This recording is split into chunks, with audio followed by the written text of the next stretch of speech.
Okay, let's talk through all these golf events that you have coming up. Gabby, I'm glad you asked. Got my calendar right here. July 17th at Red Run, and then July 31st, I have the American Golf Outing for the Cancer Society. I also have the American Cancer Society golf outing on the 31st, and also I got yours on the 18th, but he'll Yeah, I'm gonna be there. Whoa, boys, these are a lot of events and golf outings. Well, you want me to miss my own golf tournament? Gabby, they're all great colors. I mean, this is Hold on. I got this. Guys, I got this. Don't worry about it. Hold on a second. He always. Hey guys. Thanks for coming so fast. How are ya?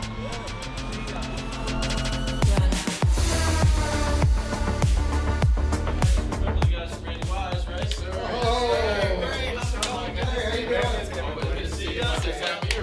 The Randy Wise Celebrity Golf Tour. Watch for the eye.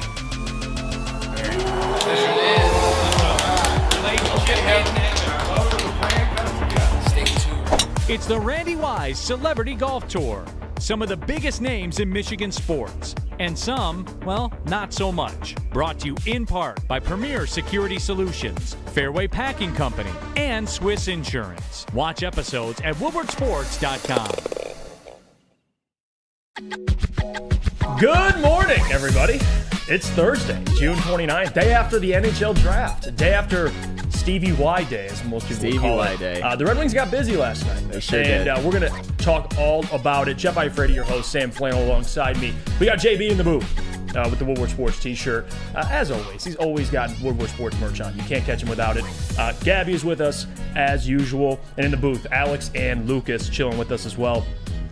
What a night last night, by the way. I know people especially freaking out over the Stevie Y quote, which we will talk about, by the way, next segment. We'll get to that later in the show. Michael Gentry is going to be joining us to help break down the draft, along with some Lions stuff we're going to get into as well, because we got to talk Lions in this football town. Yes, we do. Even today. So, but I do want to stick on the Red Wings draft and kind of get some of our thoughts on it. The Red Wings yesterday took Nate Danielson, 9th overall.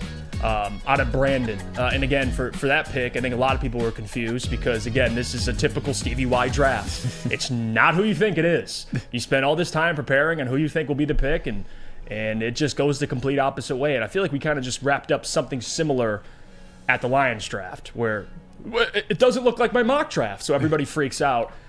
Guys, let me just remind you, Stevie Y knows more than you. I don't know if people understand that.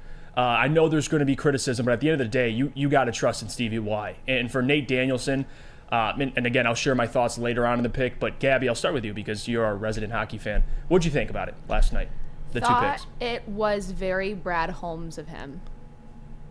I thought the picks were very what he wanted, especially Danielson. Mm-hmm. It was not something that anyone saw coming. I thought he was averaging around pick 16 based off of the boards. Not going at 9, not going top 10, but that's who he wanted. He had a great conversation with him. Danielson spoke that he thought that he was most likely going to be picked by the Red Wings due to a conversation that he had with Yzerman at the Combine in his interview, and that it went really well. Mm-hmm. And all of those paths similarly align with exactly what happened and what we saw for this draft with the Lions. But I thought it was a very smart pick. What we're still missing is that top goal scorer. Right. Lots of details that we'll get into. That piece is still missing, but especially for the farm system, I think they filled a lot of holes that will mature and be great players with the Wings. Yeah, you try to understand the pick, and this is kind of what we did with the Lions with why he was picked, right? For Nate Danielson, captain of the Brandon Wheat Kings, they weren't a very good team, but he still was productive to some extent. I mean, even last season, this prior season, in 68 games, he had 78 points. So for Nate Danielson, he's got size, 6'2", $185, and someone that many believe can be a second C for this team, which was a need. I mean, we talked about it. They got to draft a center at some point. They got Nate Danielson. Maybe it wasn't the guy everybody thought they were going to take, but this is what Stevie Y does, Sam. When everybody thinks it's somebody else. And even Mishkov, we talked about him yesterday on the show with Michael Gentry. He was falling. But even for people that are like, trade up for Mishkov, why would the team who has him right in his hands trade back for you to take him. It doesn't make any sense. That's fair. To be honest, I was one of those people last night as Michkov kept falling, and even as Adam Fantilli fell to the 3rd pick, I'm like, hopefully one of them falls to the Red Wings. Obviously, Fantilli was never going to, but Michkov, it was looking like there was actually a chance, but at the same time, he was always going to be the Philadelphia Flyers pick, and there was no reason why they would trade back. When it comes to Nate Danielson, it's obviously a wait-and-see process. We're not going to see him in the NHL probably until 2024, 2025, probably more realistically 2025. But at the same time, you guys are right. It wasn't exactly what Red Wings fans expected. Kind of like with the Detroit Lions when they picked Jahmyr Gibbs and Jack Campbell in the first round, and even to some extent with the Detroit Pistons when they picked Asar Thompson and Marcus Sasser in the first round. All I know is, at some point, this can't just be like the 10-year plan. And at some point, when you pick a guy like Nate Danielson, who, according to most mock drafts, it was a bit of a reach, I honestly have to give this disclosure of this better work. You put the target right on you. Right. If you would have picked someone who was, well, at number 9, I don't know if you could have picked anyone that was going to satisfy the masses or get anyone excited. But with Nate Danielson, it seems like they're collecting some centers that could potentially help the team down the road, piggybacking off of what they did last year with Marco Kasper, getting Nate Danielson. And like you said, last year, 78 points in 68 games. If he can ever approach that kind of production in the NHL, that would obviously be a home run pick. He has at least proven at a pretty high-level league that he can be an elite player. I'll give you that. I don't think it was as much of a stretch as everyone is thinking, because it's rumored that the Canucks were going to take him at 11. So if they wanted him, they had to take him there instead of at 17. Mm-hmm. So maybe the conversations that were, again, happening behind closed doors that not everyone sees were proving to these GMs and these coaches that he is worth a higher pick. He is worth a top 10 pick. He's worth a top 11 pick, I guess, in the Canucks case. So it wasn't as much of a stretch as all of the boards and everyone's mock drafts were saying. Yeah, because it's a different between national media's mock their boards, draft boards, and Steve Yzerman and other GMs. It's always different. Jack Campbell, when we did mock drafts, early 2nd round pick, and then you knew he was going to be a 1st round pick when the draft happened. Jahmyr Gibbs, late 1st round, maybe early 2nd round pick. He was going in the 1st round. So I think that's where the frustration comes from. Is Nate Danielson, he was mocked in the 20s, but guys.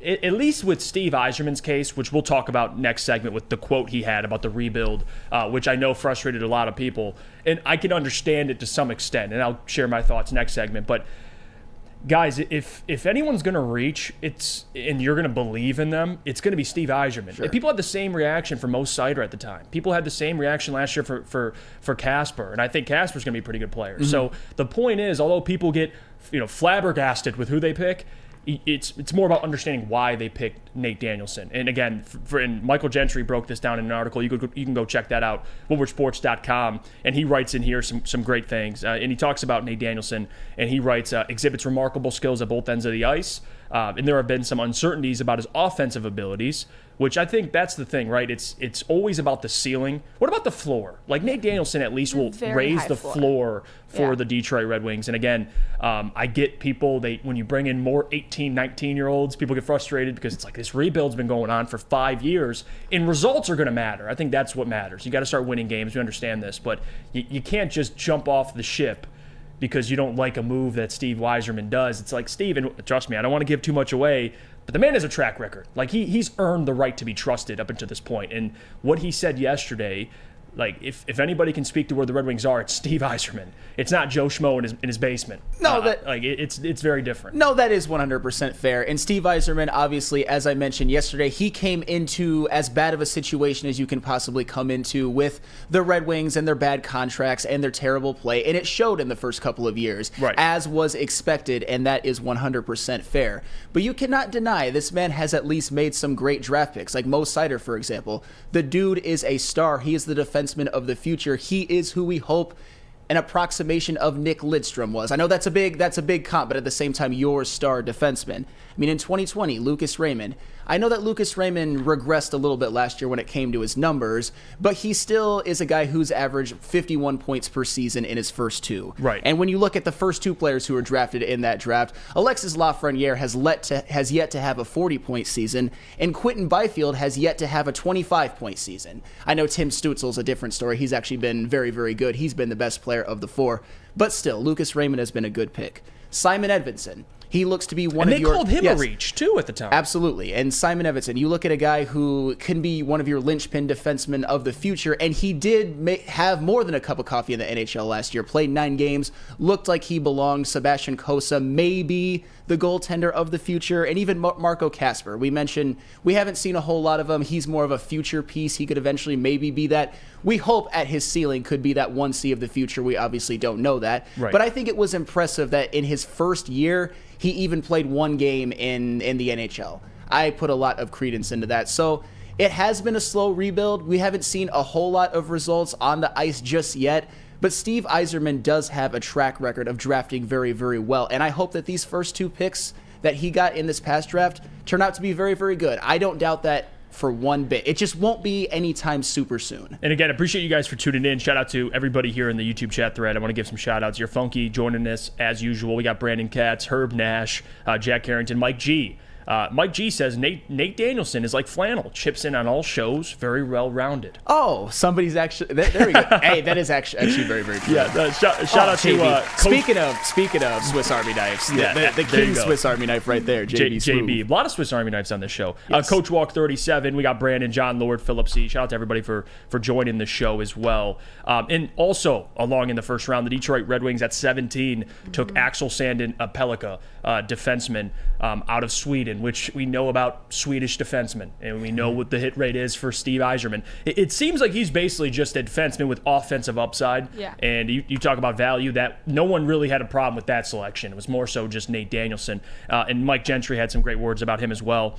He says, Axel epitomizes the essence of an offensive defenseman with his remarkable skills in puck handling, playmaking, and accuracy in shooting, which makes him a formidable threat every time he gains possession. His offensive prowess has the potential to mold him into an ideal power play specialist for the Red Wings. Defensively, Sandin remains fully committed, demonstrating remarkable strength in the transitional areas between the blue lines and along the board. So, again, I think in terms of the first round, I have no issue with it. I know and I want to read some of these comments too, because and I know Cody Engel was going off in there. He said you can't hang banners for draft picks. But listen, if anybody knows about hanging banners, I think it's Steve Yzerman, safe to say. As a player. Yeah, but still, and as a GM. A Stanley Cup in Tampa Bay. So, again, I get the frustration. It's not what everybody wants. It's not the sexy. It's not Alex DeBrincat on draft night. I understand that. But free agency has yet to come. Like, there's still work to do for Steve. So, and trades can still happen. You have a great collection of young, promising talent that Steve could still move in the future. So I'm not going to hit the panic button yet, but I do understand that results are a must. You got to see results. I think that's fair. It was a strong and steady draft night. Very calm, honestly. And I was mentioning it before the show, but this was the first draft since 2007 where there were no trades in the first round. And I think especially right before pick 17, there was that long lull. And I don't know what was going on, but I felt like something was on the verge of happening. Like there was a trade about to happen. Right. And like the time ticker went up and then it went down. And then like, I don't know if it was a technical issue, but I personally watching thought that a trade was going to happen. Yeah, me too. It was a matter of when, not if, but it was the complete opposite. So exactly. But again, will it happen? Will it happen? It could happen. There's still time. Yeah, and the Red Wings own multiple second-round picks, so there's still plenty of things to be done. Again, guys, appreciate you for joining. If you haven't already, hit the like button on the stream. Subscribe to the YouTube channel if you're watching on woodwardsports.com. Check out the latest news, articles, updates, show clips, and merchandise. Check out articles like our wonderful Michael Gentry just broke down each of the prospects in the first round. So go do that for us. We're going to head to break when we get back. I want to bring up that Steve Yzerman quote and kind of get the temperature of the room and in the chat for really what he said and how'd you react to it last night. But before we do that, can you tell us about our friends over at Randy Wise? Yeah, Randy Wise is a place where you can go and get a celebrity level vehicle. And right now, thanks to Randy Wise, we are starting the Randy Wise Celebrity Golf Tour at Woodward Sports, a great video series that will cover all the fantastic golf events going on around Detroit. Charity golf events, you'll see DMAC, you'll see Braylon, you'll see a little bit of myself and some other local celebrities such as Jim Harbaugh. Check out new episodes on the website woodwardsports.com very soon. By now you know me, Christina Schnurry, as the obvious choice in real estate. And you know my website, soldchristina.com. as your #1 resource for buying or selling your home. Myself, along with my amazing staff, pride ourselves on making your home buying and selling experience a relaxing and easy one. Come see why we are the obvious choice. Christina Gennari at soldchristina.com, the obvious choice in real estate.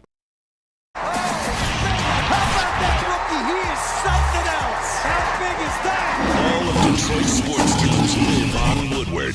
All of Detroit's sports coverage lives on Woodward Sports. Driving the best in Detroit sports coverage.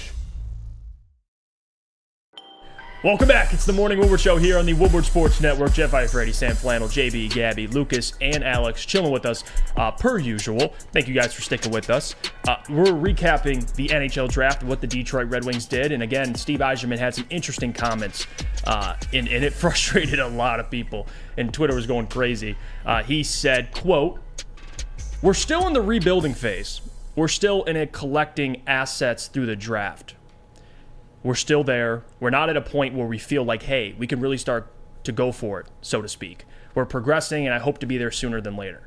Now, what I took away from this is the balls that Steve Yzerman has, not in a bad way, but GMs typically, you like to kind of, it's a little bit of a white lie. You kind of just be like, you know what, we're making progress. We want to take that next step very quickly. Steve Yzerman's one of the only GMs, I think the only GM in Detroit that can get away with saying, no, we're in a rebuild. Like Troy Weaver, Brad Holmes can't get away with what Steve Yzerman did because Steve Yzerman has a resume. He's done it at the highest level, being a general manager. So again, I get why it's frustrating and it's not as quick as people would like, but I take it, and it's not the same sport, but Troy said this, and I think Steve sees it in a similar way. Troy said, when we get there, we want to stay there. We don't want to just show up and vanish immediately. You want to build for longevity. You want to build for something that can be sustained. And I think what Steve's doing is building for sustainability.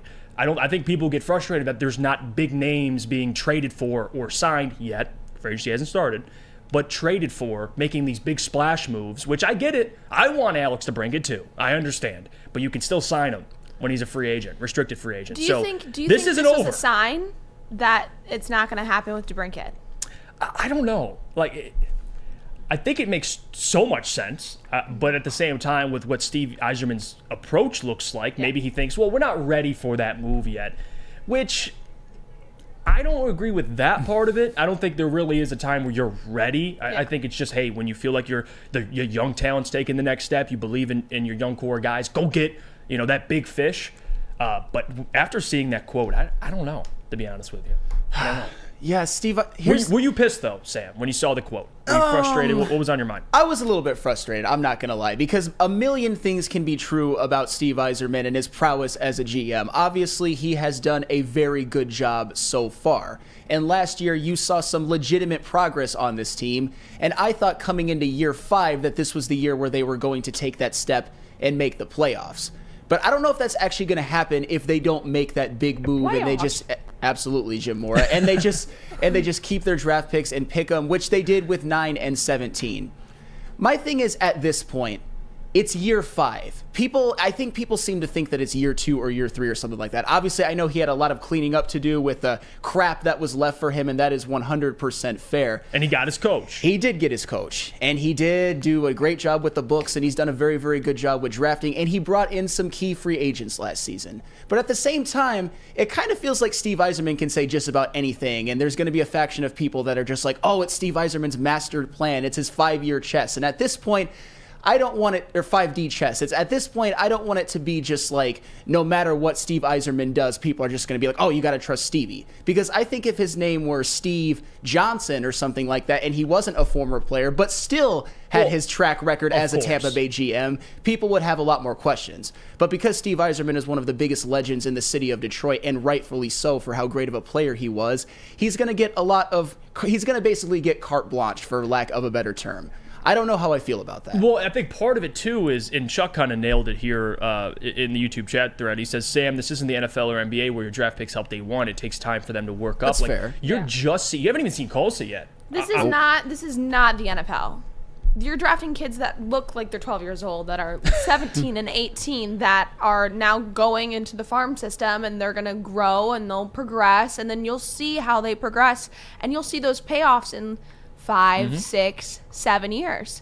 It's not an instant gratification thing, and that's where I think these picks make sense, because there are holes that are not only missing in the Red Wings system right now, but really at that lower level as well. When you're looking at their feeder teams, those are holes that are missing there, especially that center position. Yeah, no doubt. I mean, Eric Allen nails it. He says, shout out to Eric, by the way. He says, Yzerman was the GM in Tampa for 9 years, 8 technically, since he stepped back last year, and built them into a cup contender, and that team almost three-peated. So yes, it takes close to a decade to win. And I've heard that quote before. I don't know who said it, if the chat could help me, but I've heard this in sports. One GM, I don't know if it was hockey or baseball. No, it was definitely hockey, actually. It wasn't baseball. And he said to really do a full teardown, he says it takes about a decade. Like a full teardown in the NHL, because, again, you got guys like Edvinsson, who's just getting a cup of coffee in the NHL. You get Marco Kasper, who played 1 game. Like, these guys are just getting a chance to play, and we're already 5 years in. So I get that part of it, but also I understand why fans are frustrated. I get both sides. I do. I get it, but I don't think that they should be frustrated, because this isn't anything new from Yzerman. This quote is exactly the same thing that he said when we went into free agency last season, and he was making moves that were very clear that they were not going to make a playoff run, that they were not going to still try and make their way into the playoffs. He's made it very clear from the start that, as you said, if they get there, they want to stay there. They're not going to make this quick run, quick moves to try and get to the playoffs once and not make it through the first series. No, he's building a dynasty. Right. Well, hopefully it's a dynasty, and I would love for it to be a dynasty, and I definitely would love to eat all the words that I just mentioned of having any questions about Steve Yzerman, and I think there's a good chance that I will. I just remember last year when they sold off guys like Tyler Bertuzzi and Philip Hronek and Jacob Verana to further their war chest of picks. And when Steve Yzerman made that quote of, we were never going to go for it this year. We never knew that we really were going to be that playoff team that bought at the trade deadline. And there were a lot of people at this network and a lot of people I saw that were just hanging on every word like, yeah, Steve Yzerman is so transparent. But at the same time, it's almost like, why do we keep praising for just being like, oh, we're still rebuilding. We're kicking the can down the road again, and again. And I'm not saying that that's not the right move. I'm just saying that I think a lot of people in the city of Detroit have gotten addicted to these 5-7 year rebuilds. It's a little bit frustrating. I get the reasoning. Yeah, I just think there's a faction of people that feel like me. And Eric Allen says Ken Hodland said that, by the way, that the quote about it taking 8 to 10 years for a complete teardown rebuild in the NHL. But to answer what you're saying, I don't. The part I don't agree with is fans completely jumping off the ship of Steve Yzerman and being like, fair. You know what, screw this. Why are we, blindly following Steve Yzerman? It's like, dude, there's proof in the pudding. Like, I get if Brad Holmes is saying this or Troy Weaver saying this, you're like, oh, like we don't. Like maybe Scott Harris saying this, you're like, okay, we'll see. But Steve Yzerman, it's been done. Like that's why I think it's a little easier to swallow there, because Steve there's proof. There's a proof of concept. Like it's been done. And you made that comment about Steve, if it was Steve Johnson. Well, of course, Steve Yzerman's a Hall of Famer. So it not only is he a great GM, but yes, he has the cachet to know what it takes. He's been a player at the highest level. He's been a GM at the highest level. So I think when people question Steve Yzerman, I think that's fair. It's fair to question GMs. But to think you know more than them, or to think whatever they're doing is going to fail or idiotic, I think that's where you lose me. But I also think that's happening because we're Detroit sports fans. Of course. And we're really burned in recent years with this whole, we're rebuilding, be patient with us. But how many of those GMs in this entire period of time of these rebuild for all of these teams have blatantly said that, nope, we're not here yet? Right. Not a lot.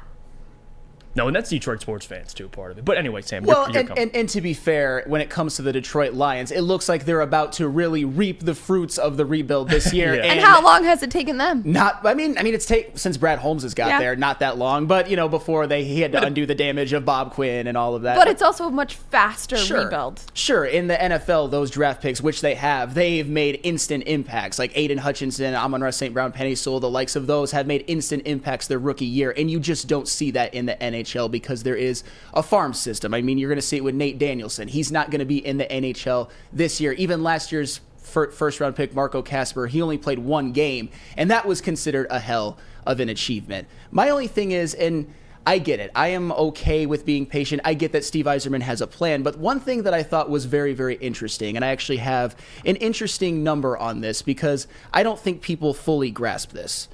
I think last year was the year where, at least for part of the year, and even for most of the year, it looked like the Red Wings were making real progress on the ice. They were legitimately in a playoff push for a while. Dylan Larkin had the best season of his career. I think we would all agree with that. Mo Seider took another step in his development. Guys like David Perron, Dominique Kubalik, and Andrew Kopp both had very, very good seasons. Jake Wallman, another one. Ville Husso looked like a legitimate goaltender. Here's the problem, though. In 2022, the season before in which the 2023 was such a big jump from, they went from 32 wins in 2022 to 35 in 2023. Right. That, to me, is evidence that they're probably not going to take that step into the playoffs this year. They might be a little bit better, but they still don't have that dude. And I was hoping for DeBrincat last night. It's obviously not over, but at the same time, chances go down a little bit less. At this point, it's almost like the Jim Carrey and Dumb and Dumber. So you're saying there's a chance. I mean, it's not that unlikely. Not like 1 in a million. Because he doesn't have. Yes. You talk about at least potential teams he could be interested in, or teams could be interested in him. I think it's a short list, and the Red Wings are on that list. Yeah. So I'm not going to give up faith, but Kiazi nails it, I think. Kiazi says, Jeff, fans are restless, I believe, because they saw how soon Stevie was able to take the Lightning to the next level, but they didn't realize that he already had a couple key pieces in place. And again, and I don't think that diminishes what Stevie did, but that's the point. When he came to Detroit, it was essentially a complete teardown. And now you have some core pieces you like, but no one that's that dude, like to your point. Sure. Alex DeBrincat, a 40-goal guy. Like, they don't have that guy. But maybe they have somebody coming up that can be that guy. Who knows? But to jump off that bandwagon so easily when there's still plenty of work to be done, still free agency, trades can still happen. Like, I just think it's too early to hit the panic button. That's all. I get the having questions for Steve Yzerman. Why Nate Danielson? I get all of that. But to completely say, I'm out because of last night, it's like, I got nothing for you. No, I do. I am 100% not out for the record. I'm just a little bit. It's okay to question. It's all it is. It's Absolutely. questioning, and I want to read this from Chuck Brewer because we have had our battles, but he comes with a lot of good comments. He says, Sam, this is your evidence. Stats don't tell the whole story. We were not losing games 10-1 last year. Our losses were closer. We're getting better. I absolutely agree that the Red Wings were a better team. There is no doubt about that. But it even surprised me that they only jumped their win total by 3 from the previous year, because it looked like they were a real NHL team. It looked like they were a lot better. It looks like a lot of their key pieces had taken that jump, particularly Dylan Larkin, to the point that where Steve Yzerman was comfortable giving him a long-term deal. But you didn't see results on the ice as much as maybe you think with the win total as a whole. And that is important. Not getting blown out, that's another story. But you got to actually get wins, not just close losses. They don't matter. You know what matters, though? What does matter? Swiss insurance. Swiss insurance. And if you're going to get insurance and you don't get Swiss, I don't even know what you're doing. I got nothing for you. And especially now that summer's here, it is the most perfect time. It is important to make sure you are properly covered. Whether it's just a grad party or just a group of people over to enjoy the lake or pool, your liability exposure increases significantly in summertime. Let the Swiss Insurance Group review your coverage and make sure you are protected from an unexpected loss. Check us out at SwissINS.com or call Mark today at 248-800-4177. That is 248-800-4177. Swiss Insurance. At work and at home, we're there with smarter security solutions. Featuring complete automation with customized alerts and more. For over 90 years, we've been the company that's been counted on to protect what matters most, all with personalized service and care. Right now, for a limited time, receive a free video device plus free installation with a new home system. Guardian Alarm. We protect Michigan. We don't like to brag that we are the toughest sports network in Detroit, but we do have a guy named Darren McCarty on our side. Woodward Sports.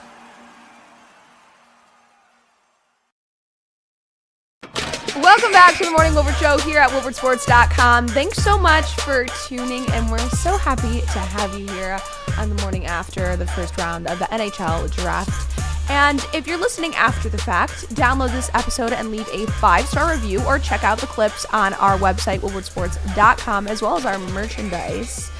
which is updating daily at this point with fantastic options such as what JB is wearing today. Good old classic. Yeah, Classic Woodward Sports gray and blue action. I don't know. I mean, I promise we don't have like a sweatshop or anything, but these merchandise products keep getting pumped out. I swear, we don't have no kids in the back or anything working, but still, merchandise is coming out constantly. Like, it's insane. I mean, Justin just showed me a design yesterday or 2 days ago, and I'm like, there's already a new design. Like, every other day there's new stuff coming out, so check that out at woodwardsports.com. My next one that's coming out is a little nod to the Woodward Dream Cruise. So be on the lookout see, there's more. for that, getting Which is ready coming for the up- Dream Cruise. coming up soon. It's still like a month out, but, gotta let the people get prepared. And by the way, something random, and we're going to get to some Lions in a little bit, but just for Connor Bedard, the Chicago Blackhawks, what a draft they had last night. I mean, and of course you get Connor Bedard, but they also drafted Oliver Moore, who was projected like in the top 10 at 19. So, and again, for Connor Bedard, I looked at his stats in the WHL, and it's crazy. And I was talking to you before the show about this. In 57 games, 143 points, 11 game-winning goals. The next closest guy has 40 less points than him. That's insane. Like, and we had this conversation about Connor Bedard. Connor Bedard, to me, is like, he is not Connor, listen, not Connor McJesus, but he's on that level, I think. He will be eventually. He might be. He might be the one that takes the torch from Connor McDavid when it's all said and done, when he tapers off and Connor Bedard enters his prime. You know what's funny, though? Those damn Chicago Blackhawks. They got Connor Bedard. Now I got to hate him. Yep, they got Oliver Moore, who was projected in the top 10, but who knows? Those mock drafts obviously don't mean a whole lot when it comes to the actual draft. What if the Chicago Blackhawks make it to the playoffs and make it to where they're contending faster than the Detroit Red Wings? That would just be... No, God, please, no! Exactly, no! Michael Scott. Because here's the thing. The Red Wings basically spent the better part of their dynasty from 97 to 2008 just smacking around those Blackhawks, which they did. Yes. But then the Blackhawks, once the Red Wings started to taper off, they had a little bit of a dynasty of their own, winning 3 between 2010 and 2015. And I thought for sure that the Red Wings would find their way back to the top sooner, but who knows? The Blackhawks got that dude. They got the prize of this draft, and one guy like that can make a huge difference. But at the same time, who knows what the Blackhawks will be able to put around him. But there's a lot more juice, I think, right now in Chicago, at least today, than Detroit. Not overall, but today for sure. Yeah, no question. And again, there's a lot of juice also with the Lions. Yes. And there's a lot of juice. See, it's all been positive, what we've been discussing. But eventually, there was going to be the opposite of that. And BetMGM tweeted out yesterday and released this little interesting nugget. And they write here, and I want your guys' reaction to this. The Detroit Lions are the most bet-on team to miss the playoffs at plus 145. So out of all the teams you could have chose, the team that could flare out and miss the playoffs, Lions are the most bet-on team. And Sam, I'm not going to speak for you, but I think part of that is the Jekyll and Hyde last season, the 1-6 to the 8-2. Nobody really knows.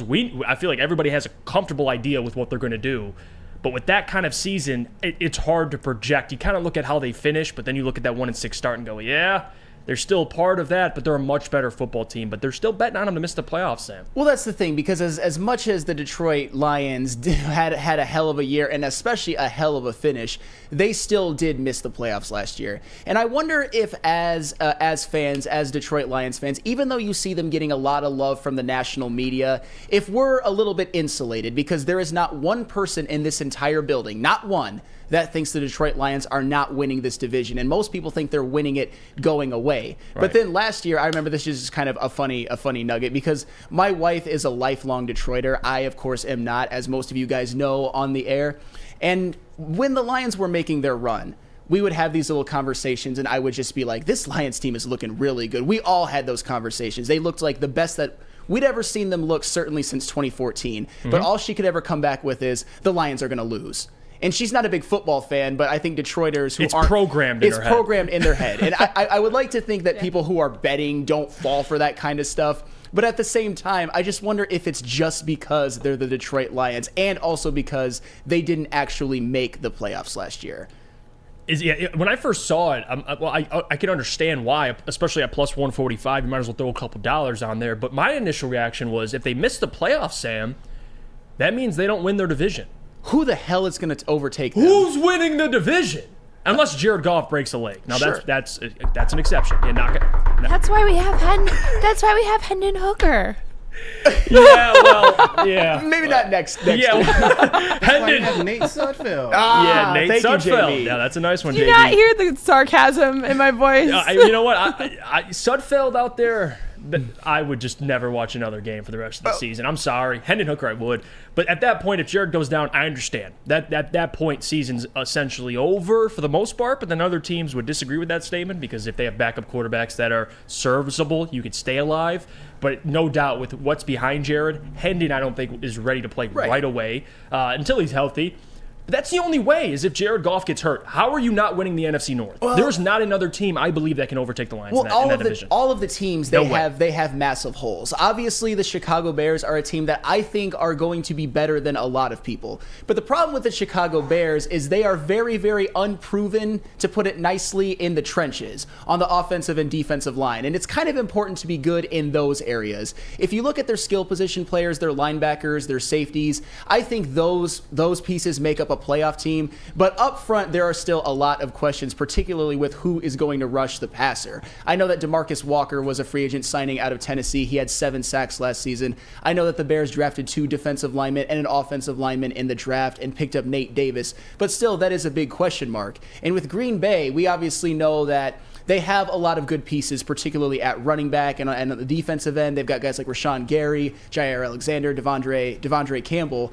But the biggest question, we all know who the biggest question is. It's obviously Jordan Love. He might just not be able to play. If he plays serviceably, I could see the Packers being decent, but I still don't see them overtaking the Detroit Lions.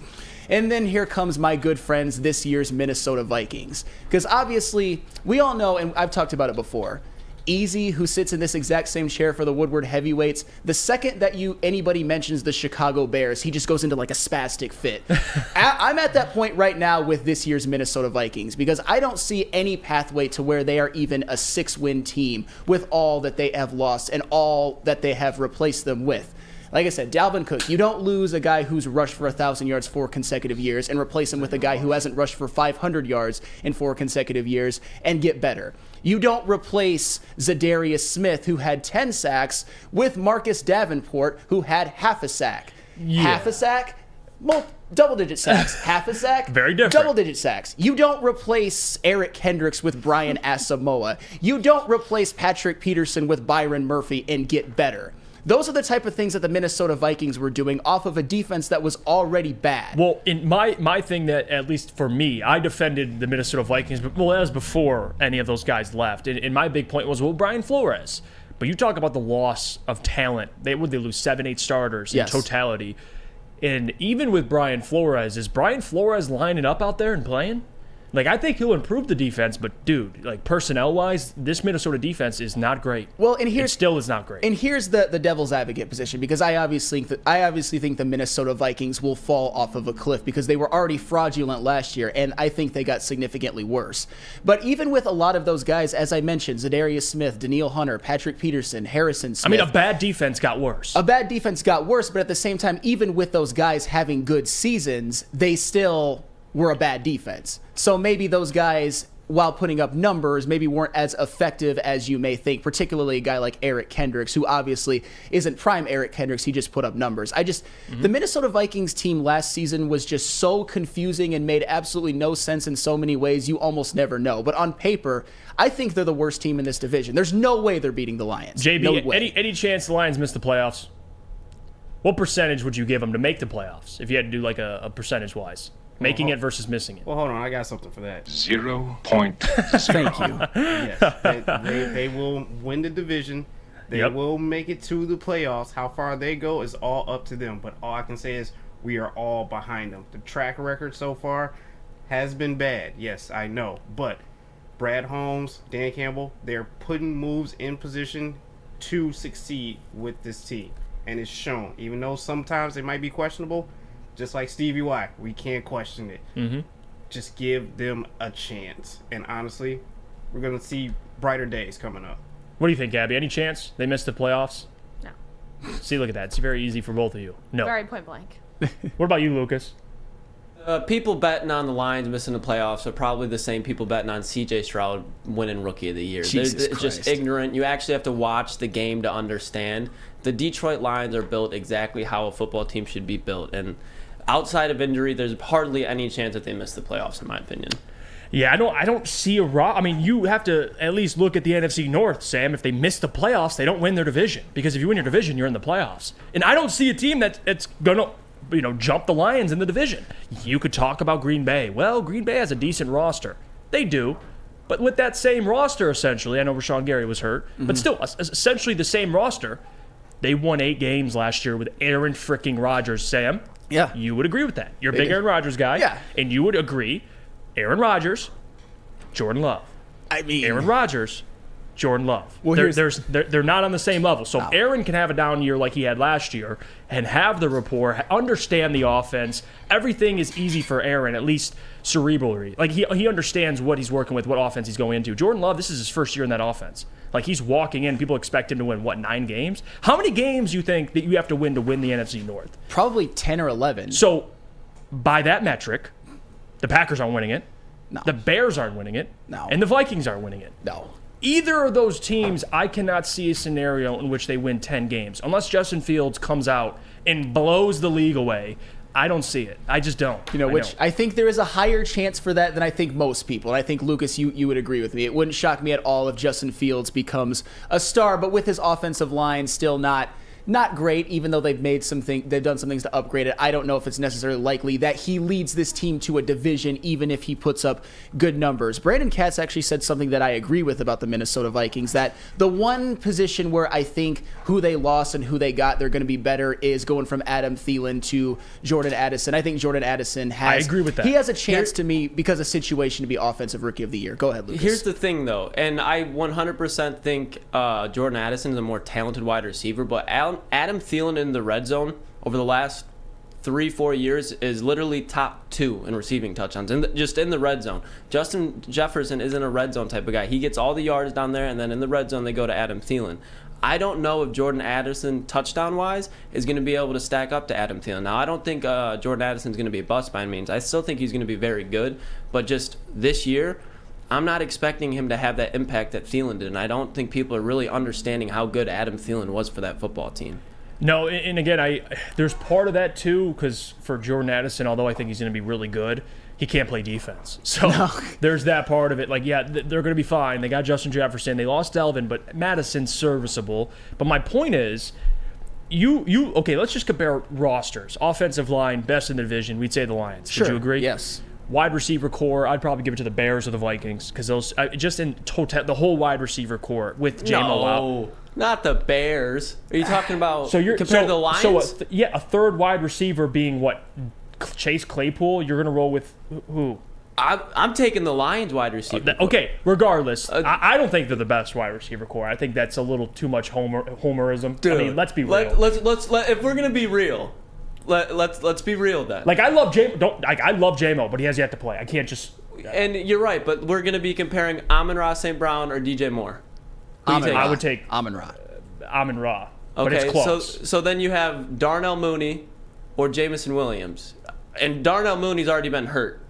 So you can go up, but I'm saying, like... But you see how close... It's not like a runaway. It seems close right now, but in reality, once J-Mo gets cooking, it's not going to be close. And Marvin Jones and Chase Claypool... Marvin Jones had more production than Chase Claypool did last year.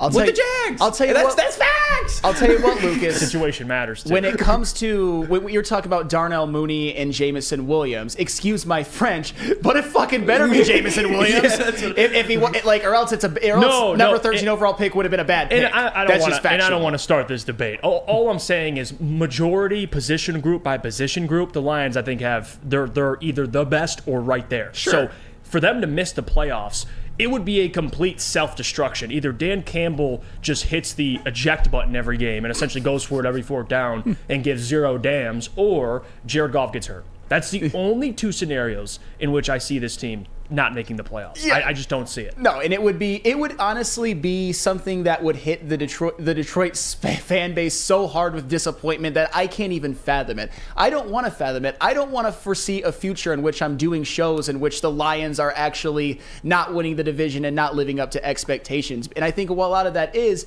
it's because it is so clear that they are the best team in the NFC North. Like I said at the beginning, there is not one person in this building. There's probably no one at Lady Jane's. There's probably no one at Birmingham Roast even that thinks that the Detroit Lions are not winning this division. I've never seen a consensus like that on any sport in Detroit. No, I can't remember either. I mean, this is the brightest, at least, year for the Lions in a long time. With the NFC North as wide open as it is. And the point I'm making about Jordan Love is it's not as he knows the system, but it's his first year starting 17 games with this system consistently. He's played in, a handful of games. I think it's like 2 or 3 games in his career.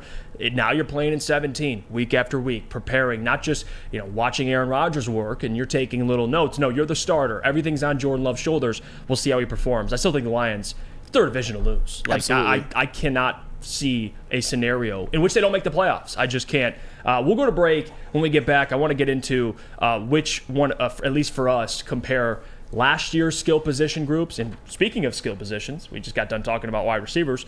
We're going to compare them from last year to this year with the Lions. We'll get everyone's thoughts on that. But before we do, if I'm trying to get in shape, Sam, where can I go to? Well, you go where I go. And if you want a physique like this, you go to Planet Fitness. Of course. Hey, I'm in pretty good. I'm in decent shape. But anywho, if you want to get into that decent shape, do the bicep curls, do whatever kind of exercises you want to do, especially if you're a teenager, you go to Planet Fitness, because what Planet Fitness is doing for high schoolers ages 14 through 19 in the United States and Canada is absolutely phenomenal. They are offering free membership during the entire summer, and it goes all the way until August 31st. Absolutely free. You can register today, get access to the club for about 2 months, all the way until August 31st, and just imagine the work you can do on your mental and physical health in the gym in 2 months. It can do wonders, 2 folks. months? 2 months, absolutely. And and for everybody else, including people like myself who, get this physique, look at Planet Fitness, of course. Planet Fitness. You can get a membership starting at only $10 a month, or you can upgrade to the Black Card for $24.99 a month, in which you get all the amenities and workout at any Planet Fitness across the country, anywhere you are. There is no excuse. You got to upgrade to the Black Card. Join today in club or online, or visit planetfitness.com. It's Planet Fitness, where your fitness Look at those guns. is essential. God. Oh my goodness. Big Boy Strawberry Fest has officially arrived, and we're here to show you the very best flavors of the season. Satisfy your sweet tooth with our deep fried vanilla Oreos, strawberry hot fudge cake, and a slice of our classic strawberry pie. But that's not all. Cool off on a refreshing summer splash salad, or savor the flavors of our chicken Caesar wrap and strawberry bacon chicken wrap. And for breakfast lovers, don't miss out on our strawberry hotcakes or our mouth-watering red velvet waffle.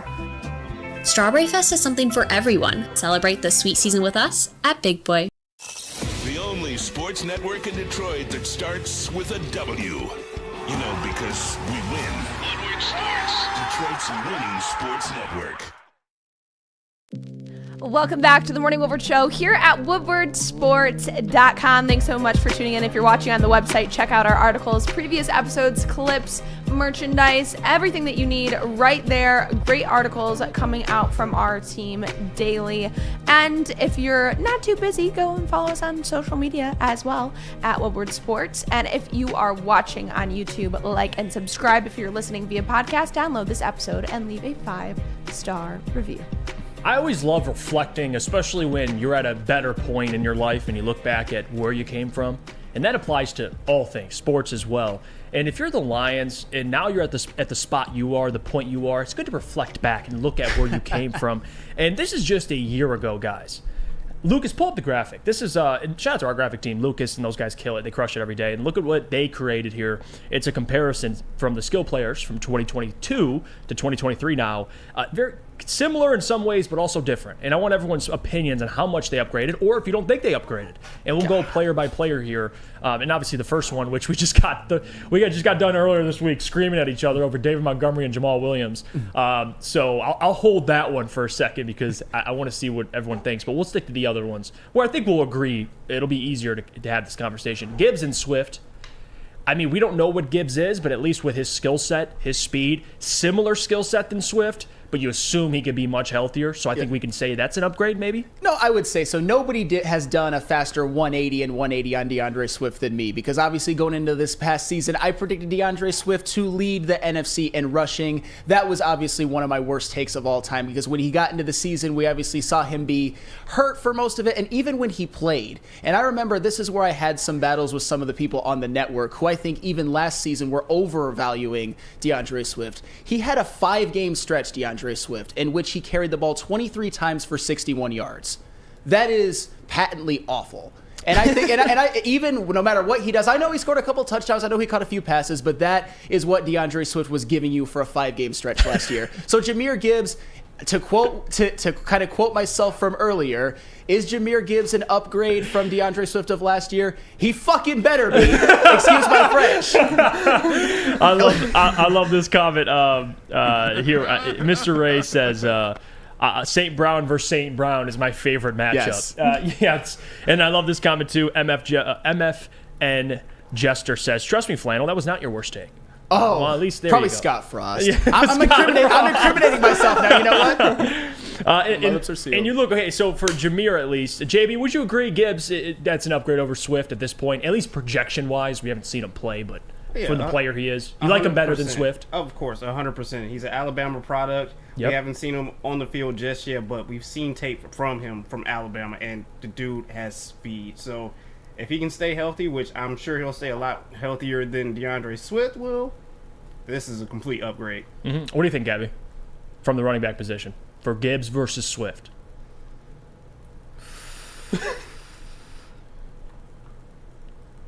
It's too early. Yeah, that's part of it too. I don't want to make that judgment yet, because even when we were watching them out on the practice field, like, it's just too early. They're not being put in the same situations yet. Mm-hmm. And you're not going to be able to judge them until they're put into the same situations.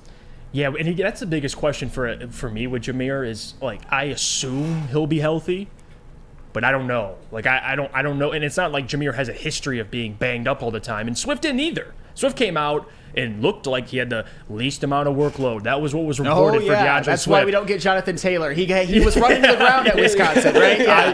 That was one of the most. Yeah, I got that day on draft night. I'm like, interesting. Like, not banged up. He doesn't have his legs are fresher than other running backs, and he turned out to be the most injury prone. So, what about you, Lucas? Gibbs versus DeAndre there's a Swift. reason for that. If you just think common sense wise, if you were one of the least hit running backs in college football, and now you're going to be getting smacked around by NFL guys, your body's not going to know how to handle it. But I'm not going to sit here and be like, yeah, we got to wait and see. Because when you know something, just watching the film, you know, and I don't have to wait. Just watch the film, go back even with college and Jahmyr Gibbs and DeAndre Swift. Jahmyr Gibbs does things that DeAndre Swift could only wish to do with how explosive he is. Now, I think Swift is a great receiver. He's a great running back when healthy for where the NFL is right now. But Jahmyr Gibbs does everything DeAndre Swift does on just a higher level, and you can see that in the film. Go back, watch him at Georgia Tech. Go back, watch him at Alabama. And go back and watch DeAndre Swift at Georgia. There's a skill level difference there, and if you don't believe so, there's a reason why Brad Holmes was that excited to draft him, and that's all I need to see. Yeah, I think the best way to put it, and you nailed it, Lucas, and someone else put it in the chat as well. I want to give credit where it's due. Ransom. Shout out to Ransom. He says, Gibbs will be more dynamic compared to Swift. I think that's fair. Yeah, if you say that. Yeah, I think they'll be using very similar roles, but like we just said, there's a skill level difference. Like where DeAndre Swift can make a 20-yard catch and run, Jahmyr Gibbs could turn that into a 40 or a 50-yard just because of how twitchy he is compared to Swift. Mr. Ray says Swift is one injury away from being one injury away. That's a great comment. Yeah, that's very true. So I would think mutually we agree, and Gabby would like to wait and see, which is fair. You want to wait and see because for Jahmyr, he's going to be playing a similar role than Swift's, and we'll see how he produces. At least at this point, I have confidence that he'll be better than Swift, given he stays healthy, which that's a big part of it for any running back, especially with that stature and size, similar to Swift. But what about the tight end as well? You can throw up the graphic one more time. Sam Laporta compared to T.J. Hawkinson, and this one, guys, like I get it. I'm high on Sam Laporta. Listen, I love Sam. What they can utilize him in, 6'3", great route runner, yards after catch guy, soft hands. Somebody that I think Jared Goff's going to love a lot, and he's gonna arise at the end of the year as the premier tight end. Like Mitchell, I like James Mitchell, but Sam Laporta to me has the highest upside out of any tight end you currently have. So I do think there's a realistic possibility that by the end of the season, Sam Laporta is that dude. Maybe the stats won't display it, but he'll be thrown in the offense enough to where you see him. But to say he's better than TJ Hockenson, I get the TJ Hockenson, the chemistry between him and Goff, especially to start through the 1-6 start, wasn't the greatest. He had a great game against Seattle, but overall, you could just tell they weren't on the same page. But if we're talking player by player, I can't sit here and say Laporta's better than Hockenson. At this point, I can't do it. I am so glad that you mentioned that, and I'm so glad that you got it out of the way, because if it came from me, I know people would kill me for that. For this year alone, and maybe even for next year and the year after that, Sam Laporta on paper is a downgrade from TJ Hockenson, but you know what? That is okay. Yeah, at this point. Yes, he doesn't have to be TJ Hockenson, because TJ Hockenson, he's another one where when he was traded, I had no problem with it. And TJ Hockenson, obviously, he had a decent career in Detroit. He made a Pro Bowl, which was kind of a charity Pro Bowl in 2020 for sure. And obviously, he wasn't the right pick for the Detroit Lions when he was picked. They could have gotten Rashawn Gary, Brian Burns, Dexter Lawrence, or Christian Wilkins. Wouldn't you have liked to have some of those guys on your team? I think that's part of it, too, because if we're going off the value, I'll take Laporta at what, 34? I believe he was selected over Hockenson in the top 10. And that's fair. Like that's the big point to hammer on, is although the player right now may not be a significant upgrade, where you took him is. Yes. But here's my thing with my problem with some Detroit Lions fans when it comes to their view on TJ Hockenson. I remember I was doing this, not this show, I was on Big D Energy. And you know, me and Neil Rule have a lot of battles. I remember when it was brought to Neil Rule's attention that TJ Hockenson made the Pro Bowl this year for the NFC when it came to tight ends. And Neil Rule just scoffed at it like, what the hell are they talking about? What are they doing? But the reality is, and I know a lot of you guys don't know this, TJ Hockenson was first in the NFC amongst tight ends in receiving yards, and second in the NFL amongst tight ends in receiving yards, second to some guy named Travis Kelce, who's only the best tight end in NFL history. So TJ Hockenson, as much as you guys want to poo-poo on him like he never did anything in Detroit, think about this. TJ Hockenson was there for the beginning of the season in games in which the Lions scored 45, 36, 35, and 27, and were 1-3 in those games. It wasn't TJ Hawkinson's fault that they lost those games, and TJ Hockenson was clearly the best player on the game in which they scored 45. So I'm not saying that I'm okay with them trading TJ Hockenson, but don't act like TJ Hockenson was just this bum-ass tight end. He was actually very, very good and a deserving Pro Bowler last year. JB, what do you think? You're the man who wore the Laporta potty shirt yesterday. So are you team Laporta? Yeah. What's your thoughts on, I guess, the upgrade or downgrade from TJ Hockenson? I mean, I'm team Laporta, but I think this one is just one of the ones, as Gabby said, you just have to wait and see, but you feel extremely confident in. I think given this season, he could be able to match TJ Hawkinson's numbers that he had before in his rookie season, which was 367 yards and 2 touchdowns, but still, it's just one of those ones that you have to wait and see. But I am overly confident in him being a solid tight end and a safety valve for Jared Goff whenever he's needed. And how quick you think Sam Laporta, Gabby, in terms of making an impact? I think it'll be early. I know tight end is one of the hardest positions to walk into the NFL and make an impact right away. But I think they're going to love Sam, and I think Sam Laporta, by the end of the season, you'll know where he stands with the Detroit Lions. 100%. I think you're going to know even sooner than that, because you're already hearing the narrative around Laporta during practices be that, yes, he makes mistakes because he's a rookie, but it's a hard position, but he's fixing those mistakes, and he's showing up, and you see it. You're not just hearing the players and the coaches say it. You're also seeing it on the field, and I think in a more explosive way. Maybe it's because the expectations were lower for him than Gibbs in the beginning, just because of based off of where they were picked, where they're coming from, the hype. But I think he's going to make a very big and quick impact, and I think you'll see him have a faster takeoff than Hockenson. I think that's well said. Lucas, I know you're going to crap on TJ Hawkinson, so just go ahead and do No, it. actually, I'm not. Okay. I actually think now you give me year 2 Laporta. Now that might be a different story. Now we're talking, but year 1. I mean, and this is all not even on Laporta's fault at all. TJ Hawkinson was a first-round draft pick at the tight end. They were feeding him regardless just to prove. Like, I mean, look at week 1, his first game ever against Arizona.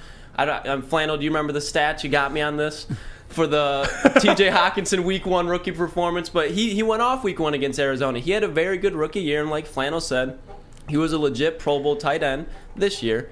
But Laporta is way more dynamic than what Hawkinson is right now, and you give that and where the state of the NFL is. I keep saying this with a lot of these players, and that's why Brad Holmes drafted these players. With the state of the NFL, Gibbs and Laporta are both going to be Pro Bowlers at least by year 2. And you know what? That's obviously fair. And for the record, when I said that Sam Laporta is not going to be TJ Hawkinson this year or maybe even next year, I also said that and that is okay. And one thing I want to respond to, I know we got to go to break in a second, but I see people like Jack Harrington and the likes of them say that the Pro Bowl is a popularity contest. You know what? In 2020, that was a charity Pro Bowl for TJ Hawkinson. But last season, TJ Hawkinson led the NFC in receiving yards by tight ends. He had more receiving yards than George Kittle. Last year, he definitely deserved the Pro Bowl, and if you don't think so, you're just hating. That's it. That's all. I'm with you on that, Flannel. You know what? I'll put a nail in the coffin here and just cap it off. I'll take Sam Laporta in the second round with an average cap number, at least the cap hit this year,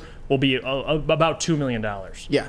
TJ Hawkinson this year will be $9 million. 100% I agree with you. If we're talking price, %. I'll take Sam Laporta over TJ with the price I'm paying Sam Laporta 100%. and what I think he can be. Is that fair? Yeah. Maybe he's not as good as Hawkinson. %, yes. Okay, maybe he's not as good as Hawkinson right now, but I'll take the $2 million for Sam Laporta, no doubt about it. We'll go to break. When we get back, I do want to talk about something that we kind of mentioned this week that we were going to do, but we didn't get a chance to do, is talk about our one breakout player for the Detroit Lions. And who will that be? Stay tuned and find out. But before we do that, I got to tell you about our friends over at Dispo, because tomorrow is the big day. We'll be there all day long, partying it up. You got to make an appearance. Stop by, say hello, buy some cannabis. Dispo has everything covered. Brace yourselves for an unforgettable journey at the pinnacle of cannabis excellence, located at 100 Schaefer Drive in Romeo, Michigan. See you there this Friday, June 30th, for our all-day live event at Dispo Dispensary, your local cannabis plug. Go to Dispo. Introducing the Planet Fitness Guide to getting that post-workout glow. Step 1. What's your why? More epic energy? Better sleep? Blow off steam? Step 2. Join Planet Fitness for just $10 a month and get moving in our clean and spacious clubs. Step 3. Bask in that post-workout glow.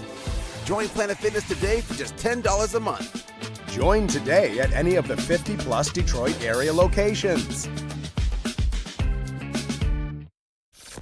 Woodward Avenue, the first paved road in America. Woodward Sports, the first sports network born in Detroit and made for Detroit. We're back here, and I got to tell you about our friends over at Outdoor Equipment Company. Your childhood may be over, but certainly playtime is not. Outdoor Equipment Company is your source for outdoor power equipment, sales, service, and parts, carrying top brands such as Bad Boy, LS Tractor, Stihl, and much more. Servicing the Great Lakes region with locations in Metro Detroit and Greater Lansing. For more information, visit us at OutdoorEquipCo.com. Outdoor Equipment Co., your power equipment playground. Welcome back to the Morning Woodward Show here on the Woodward Sports Network. Again, if you're watching live on YouTube, leave a like, subscribe if you haven't already, because if you're not subscribed, I have nothing for you. Yeah, I don't know what you're doing. But again, if you can't catch the show live, you can always go back and re-listen via any podcast app you have, Spotify, Apple Music.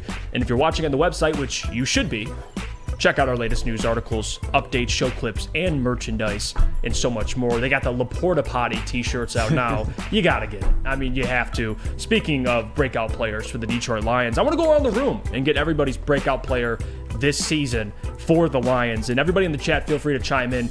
Drop the name. Who do you think will have a breakout season for the Lions? For example, you can't say Amon-Ra, because we know what he is. That was my answer, Jeff. Yeah. Penei Sewell. Like, we know what these guys are. Somebody that last year kind of flew under the radar, and this year you think will have an even more impact. Or maybe a new addition. Maybe a rookie. Maybe a free agency signing. whoever it is. But Sam, I'll start with you. Who's breaking out this season? I am going to go with none other than Aleem McNeil, because Aleem McNeil, one thing that we heard about, and these were from Aleem McNeil's mouth, not ours.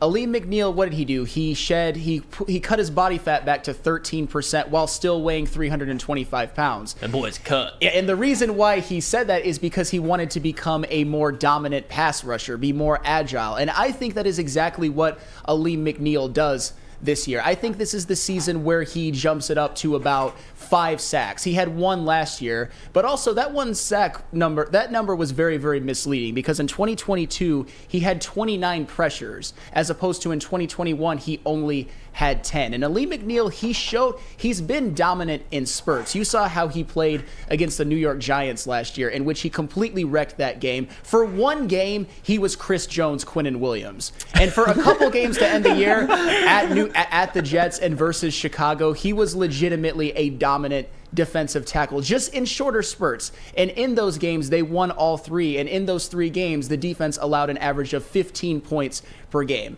I think maybe the Detroit Lions front office know that they have something in Aleem McNeil, and that is why maybe they didn't address the defensive line in the draft as much as at a higher level as maybe we hoped that they would. Maybe that's why they didn't draft Jalen Carter, which I'm coming to terms with now.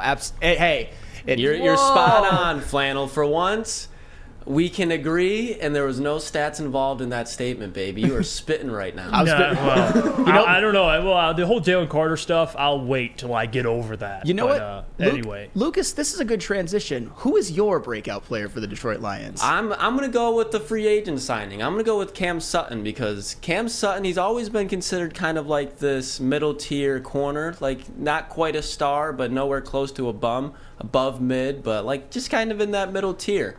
But now, instead of Lamar Jackson, Joe Burrow, and I mean, I know he had Baker there, but he had Deshaun Watson for part of last year throwing the ball in his division. He now is going to have Kirk Cousins, Jordan Love, and Justin Fields, who obviously we should not be in love with yet. So Cam Sutton, he's a physical corner playing an Aaron Glenn scheme. I think he's going to take a step into a household name type of situation this year, and he's going to make a huge impact both at the corner spot and when he slides into the nickel corner spot a lot too. So I think he's going to be a stud that everybody's kind of like, yeah, he's good.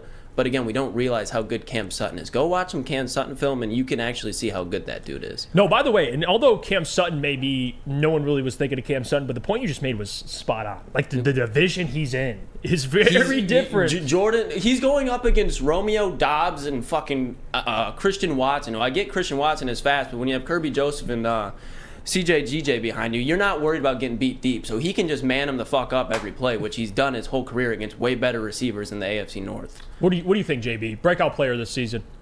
Well, I think I have someone that no one is thinking of. Hopefully you didn't take mine. We'll see. Hopefully I didn't take yours, but I do like the rookies, and I am going with Brian Branch. Oh, yeah, that's a great one. I love it, JB. Boy, Jay Bizzle. This guy Let is him cook. basically on his Amon-Ra St. Brown type of journey. Just because he had to wait for day 2 to get drafted, he felt he was better than a lot of other players in the draft. And Dan Campbell has talked to him and told him, use this as a chip on your shoulder to build yourself up more and more. And you see that now all in practice in mini camps as well too, as he's taking steps to learn other positions on the defense as well too. Even Aaron Glenn has gone out and given him praise to say, we don't know where he's going to fit or where he's going to play, but it's hard to stop him from being on the field. And I honestly think sometime in this season, you will see him on the field in every position possible. I love that, Brian Branch. What Brian about you, Branch. I want to hear yours, and then I want to be the voice of the chat and get your guys' opinions on what some people are saying here. So, mine, nobody said. What about Josh Pascal?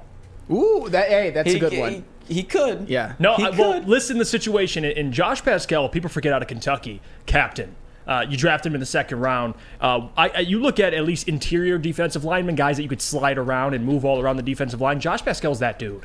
And he was hurt last year, took some time to get back with that back injury. But still, when he was back, he had 2 sacks in 10 games. Again, not the production that you expect when he's 100% healthy. But I think this year, there's a reason they didn't take Jalen Carter. As much as it frustrates me, they see something in these guys on the defensive line. And Aleem McNeil's great. They drafted Broderick Martin as well. But Josh Pascal is somebody that I think, in for breakout, what does that mean? Is he going to get 12.5 sacks? No. But from last year, from 2 sacks, I think he can double, triple that production this year with that Lions defensive line. Because, again, the secondary got a lot better. The defense overall is a lot better. Aiden, if he continues to progress. Aleem gets better. What that means for Josh Pascal, good luck doubling any of those guys. So I'm going to go with Josh Pascal. He was a highly touted prospect as it was, and I think he's going to show that this year, being 100% healthy. Another person I want to throw in there, just to sprinkle in, is Jerry Jacobs, and I'm going to be consistent with this, man. Like Jerry Jacobs, and I'm going to keep hammering the table for Jerry Jacobs, and I'm not saying he's going to be this elite corner, but man, for an undrafted free agent, this is the year. I mean, him and Cam Sutton had allowed that's what I was gonna essentially say. the same Dudes passer rating. They're going to be perfect together because they have the exact same play style, and that's what I'm saying with Lions fans. Like, you like what we've seen from Jerry Jacobs, and Jerry Jacobs is no slouch, but Cam Sutton is a fucking dog, Yes. and he's going to be doing that on a higher level. So I think Jerry Jacobs is a sneaky one, but I'm going to go with Josh Pascal, Gabby. That's what I'm going to do. All right. Well, the chat is overwhelmingly saying Tom Kennedy. What do you got to say to Sam! that, Flannel? What say you, Sam? Tom Kennedy will not have 1 reception this entire year. Book it. And all of the people on Big D Energy who I have a coffee bet with will be buying me coffee that day. I will have 5 coffees. I will get the most expensive ones, and I will be hyper all day. I'll stay all throughout heavyweights. I'll do some content with the people in the back who come in later, like Booner and Lucas that day. That is what I will be doing that day. I want a large cup of joy, a breakfast burrito. We're going to keep the bacon, though, because I'm a normal fucking human being, unlike Jeff, who takes the bacon out of his breakfast burrito. That's really weird, That's what I bro. want. It's terrible. That's really weird. I love bacon. But you keep it out of your breakfast burrito. So You take it off, and you leave how did we spinach get in. here? Why am I catching strays? I love bacon. Don't get it twisted. I love bacon, but it gets chewy and it messes up the burrito. God, okay, move on. What were you saying? Terrible take. I love bacon. Don't spread that. I'm not. I love saying, bacon. I wasn't denying that, but the fact you take it off your breakfast burrito and you leave spinach on there is just senile activity. That's it's a little weird, bro. mind-boggling. That is Check really yourself. Check Okay. yourself. I don't know what to say to that. Love bacon, but continue, Sam. No, I mean, I'm just saying that Tom Kennedy has just become this folk hero in the city of Detroit for doing largely nothing. 8 catches last year. I know he had a couple of big ones, but this year he will be practice squad Tom Kennedy, where he belongs, where he will always continue to be. People just like the story. They like the underdogs. They like Don Kelly. They like Zach Zenner. They like the likes of that. And that is all that Tom Kennedy is. He is not an NFL wide receiver.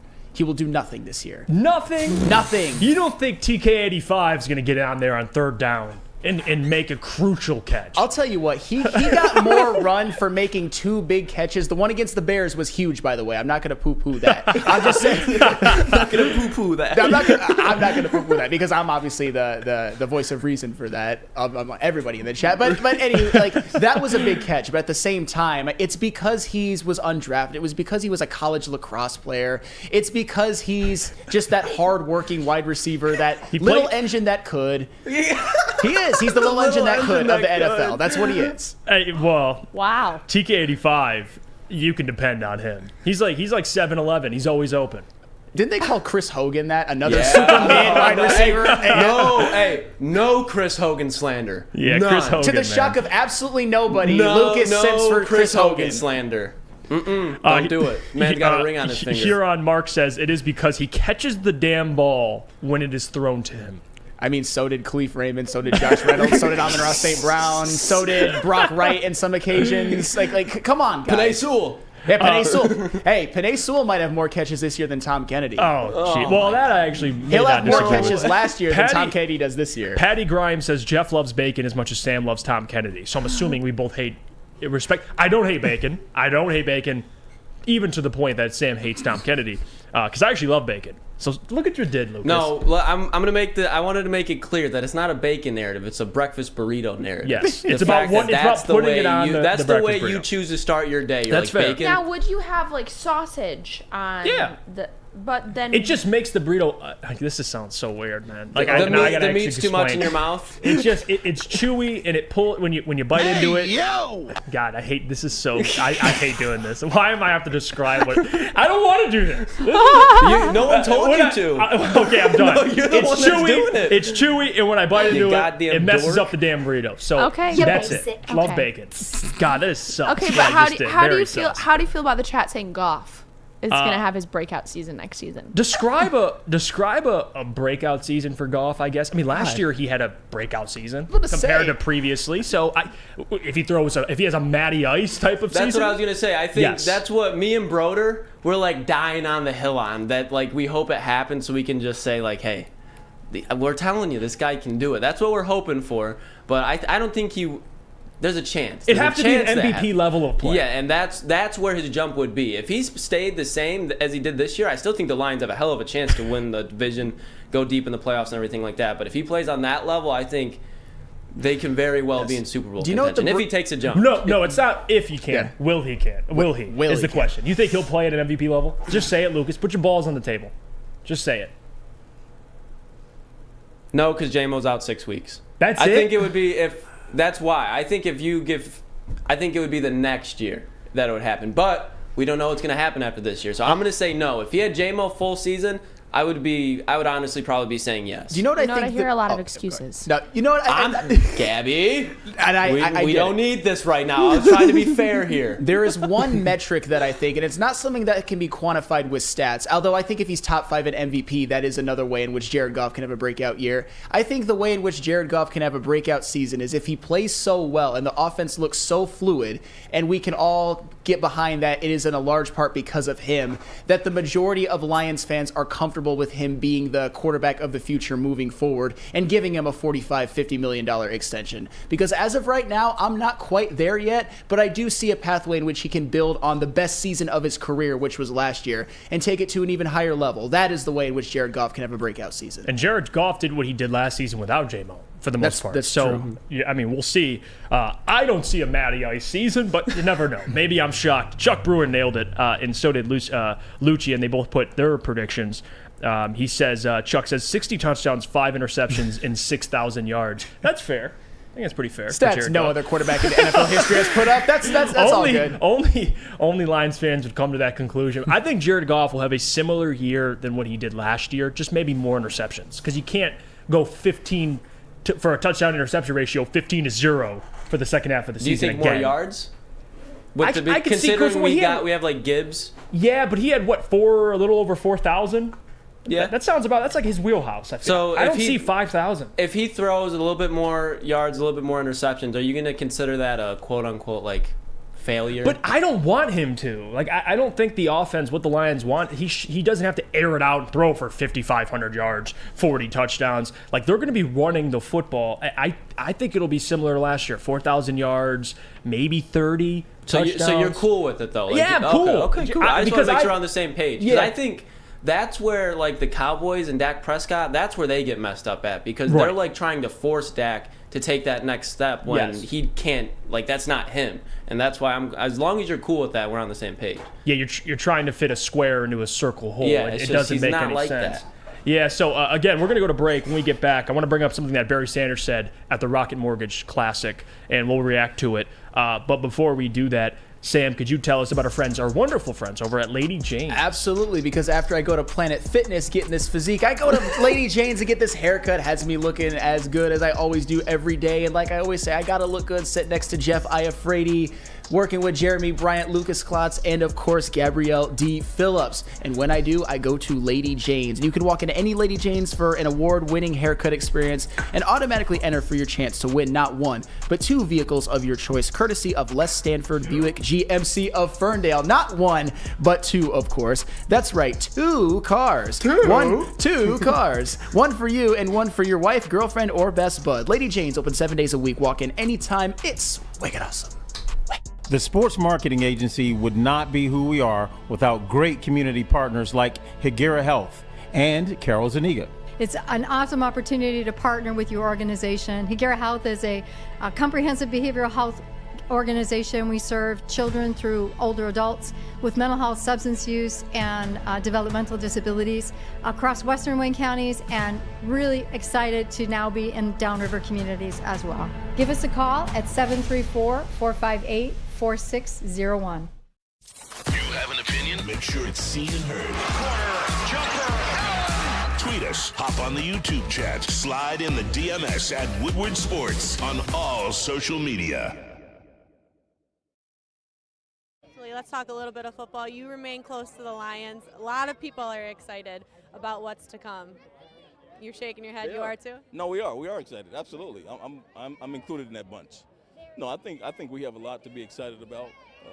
I think you look at just the good, strong young core of players that we have, and sort of, I think the division is really set up for us. I'm pretty sure we're the favorite at this point. Obviously, what does that mean in June and July? But and even the last 2 years, I feel like we've really been building in the right direction. So you would think that this is going to be a real breakout year, and the first time we've seen playoffs in a while. Welcome back. That was legend Barry Sanders, and you are watching the legendary morning show on woodwardsports.com. Legendary. Thanks so much for tuning in. But if you are watching, you need to download this episode and leave a 5-star review, like and subscribe on YouTube, and follow us on all social media at Woodward Sports. But, we're going to get into these comments here and the division being made for the Lions. Yeah, I love when Barry speaks, man. When he speaks, I listen. And where did you get the video, Lucas? We can give credit. That video, so we don't get copyright claimed, is from WXYC7 Detroit. So make sure go check that full video out. They did a little bit more if you want to see it, though. Yeah, anytime Barry Sanders does an interview, I listen. That's my goat. That's my goat. And we had this conversation. Apparently, it's not Tyreek Hill's goat, but it is what it is. Barry Sanders, though, had some interesting things to say. Things that we know. They're going to win the division. It's July. Yada, yada, yada. It's typical. I mean, you ask Kelvin, you ask Barry. I think they all share the same sentiment. But the fact that Barry believes it, I think, is more significant than people think, because the last time the Lions saw success was with Barry. Yeah. So if anybody can speak to the new look Lions, it's not Joe Schmo. It's Barry Sanders. 100%. So that's fair that he said that. That is 100% fair. And you mentioned something at the beginning. To paraphrase one of my favorite songs by the band Dance Gavin Dance, Uneasy Hearts Weigh the Most. When he talks, I listen. Because it is Barry Sanders. He is the greatest football player in the history of the Detroit Lions. And unlike some people even remember, he was a part of some very, very good Detroit Lions teams. They made the playoffs 5 times when he was there. They obviously only won 1 playoff game and never reached the kind of success that they should have, having a running back like Barry Sanders. But nonetheless, they still were a winning team, one of the winningest teams in Lions history, unfortunately. But that's the thing. But if it's coming from Barry Sanders, if it's coming from Calvin Johnson, I look at that as something that you should actually hang your hat on. And he broke it down. He broke down the roster. He broke down how it was built perfectly for this division and how they are. I mean, that's the thing. We all know that about the Detroit Lions. They didn't lose a whole lot from last year, but they gained a whole lot through the draft and through free agency. Whether you think they upgraded their offense or not, they sure as hell upgraded that defense, particularly that secondary. There is nothing.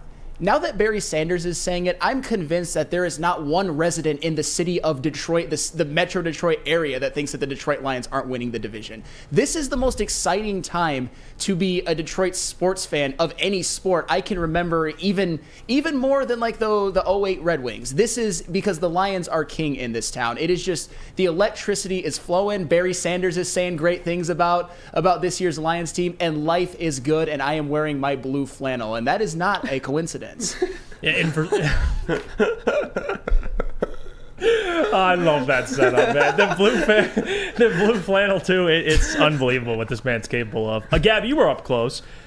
To Sam's point, any team could have these type of expectations and we're excited, but when it's the Lions, for some reason, it is a football town, despite the lack of success. The energy is different. It is. The energy is different from in the streets, which you heard Dan Campbell talk about even when he was visiting Grand Rapids. It's different in practice. It's different within Allen Park in the building itself with everyone that works there. Everyone seems so excited to work there. Like, it is a genuinely fantastic opportunity that they are all grateful to be in that building. And it's not a chore to show up and try to make the best of the situation that they're in. Yeah, it's fun going to work. And that's not just NFL, that's not just NHL, NBA, MLB. That's all works of life. If you're excited and you're enthusiastic about going to work, you perform better. That's how that works. When you have Matt Patricia as your head coach and you despise going to work, it's hard. It's hard. But when you have Dan and the culture they set in place with guys like Barry, Kelvin, they see it. And even Calvin's a big one, because if anybody can speak to a culture shift, it's Calvin freaking Johnson and Barry, because they both retired early. And even with Barry, with his playoff success, Calvin never really got to experience that. They never won a playoff game with Calvin. But regardless, when these guys speak, JB, I listen. Because, like I said, with Barry Sanders, if anybody knows where the Lions came from, it's Barry freaking Sanders. Absolutely, that's correct. And, I mean, you have Barry Sanders and also Calvin Johnson both speaking out and speaking highly of this Detroit Lions team and their future. So with those two guys saying, hey, this young core that they're building together is bright, you have to have faith in this team. I mean, what else can you do? I mean, you got Sam up here wearing the blue flannel.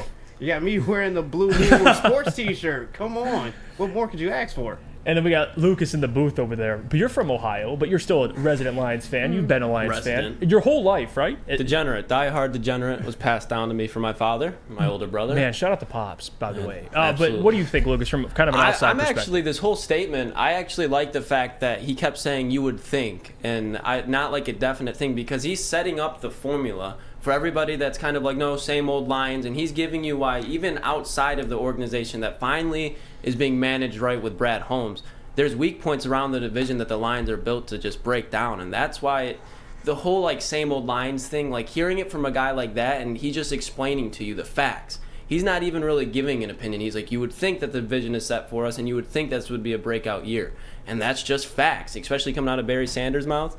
You listen. And I'm going to get to some of these comments. Justin O says, JB Smooth is definitely a dog. Love him on the show. JB getting some love. He is a dog. I can confirm that. Okay.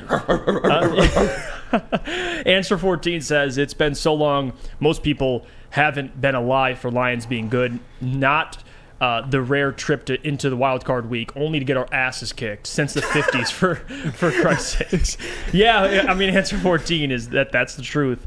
Steve O Baby says, Sam, if the Lions were king, they would have won multiple divisions. One playoff win doesn't make you king. Well, I'm not talking about the team being king. Obviously, they're the worst franchise in American team sports in the Super Bowl era. I'm talking about how the fans feel about the Detroit Lions. If the Lions are good, this city will be electric in a way. I mean, imagine if they win a playoff game. Imagine if they go to a conference championship game, win that, and go to a Super Bowl, and maybe even win that. Imagine the electricity in this town. I know it was very, very electric during the 08 Stanley Cup for the Red Wings, during the 04 going to work Pistons, but nothing that won't even approximate the electricity of Detroit if and when the Lions actually win a Super Bowl. That's more what I'm speaking to. And this comment too, Lucian says, Jeff, if Goff wins an MVP, you got to wear a Jared Goff jersey.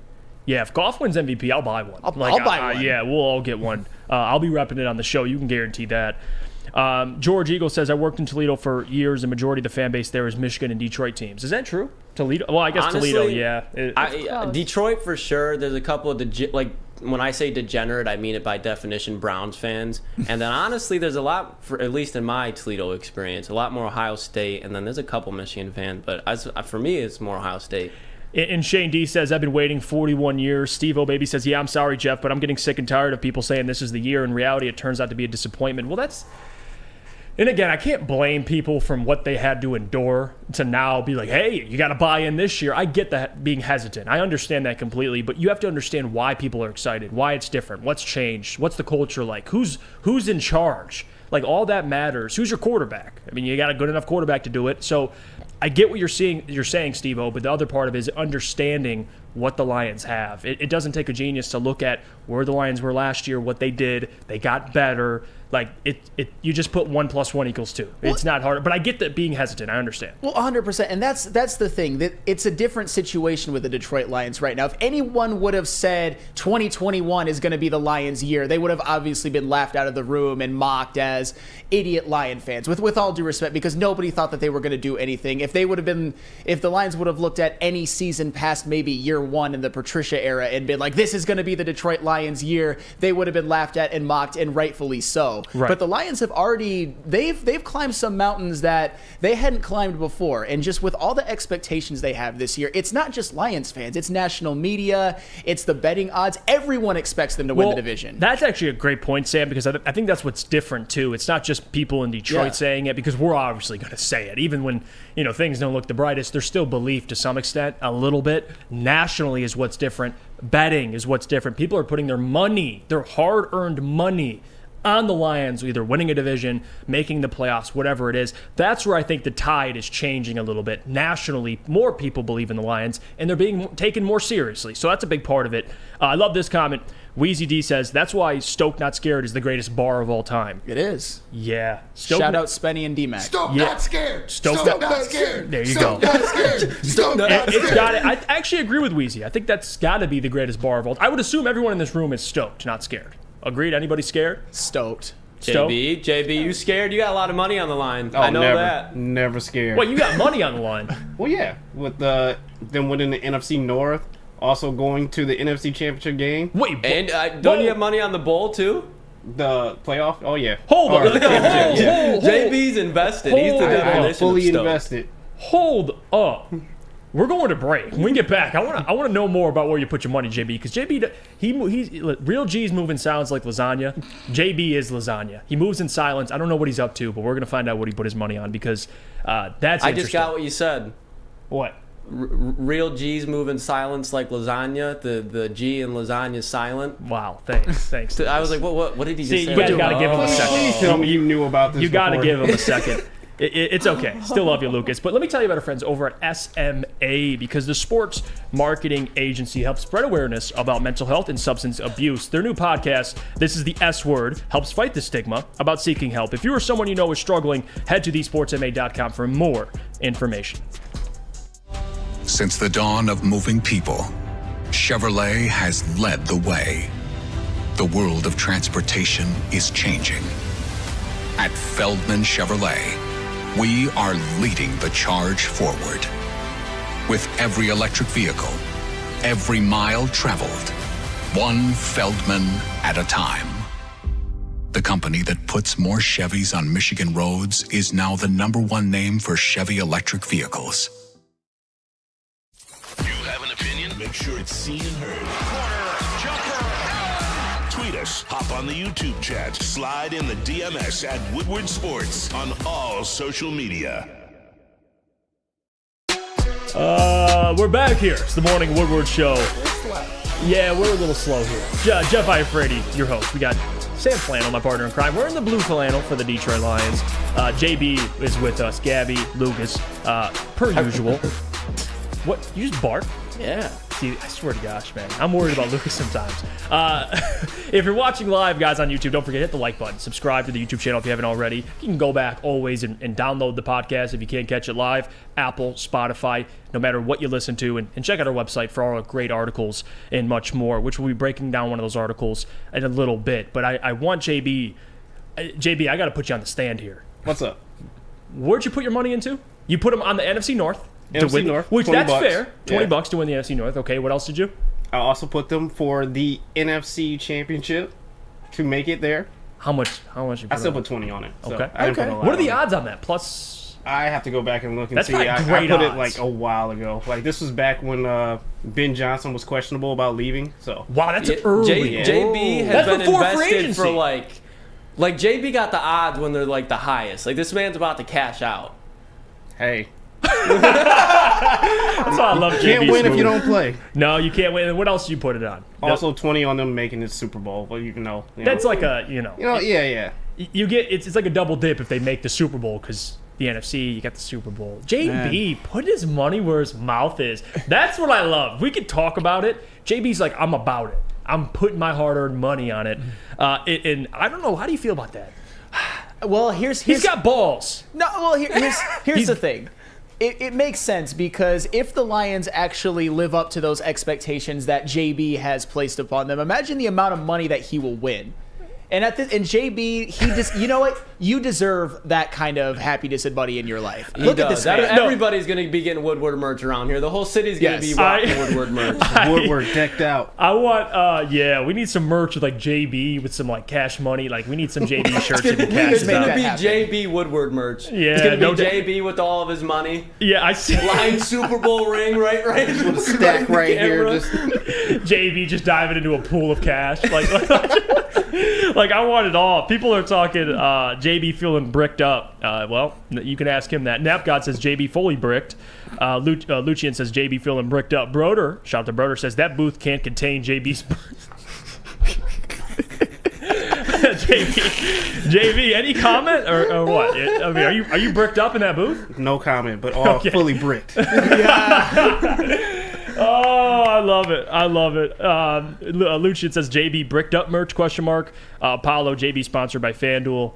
Yeah, listen, I got a lot of respect. I haven't heard anybody around the office put their money on the wall. Like, I've heard, you sprinkle a little cash here and there. JB made like 4 $20 bets. Oh, yeah. Way before anybody else was even talking about it. I can't imagine what that NFC winning or NFC title game odds were back when Ben was leaving.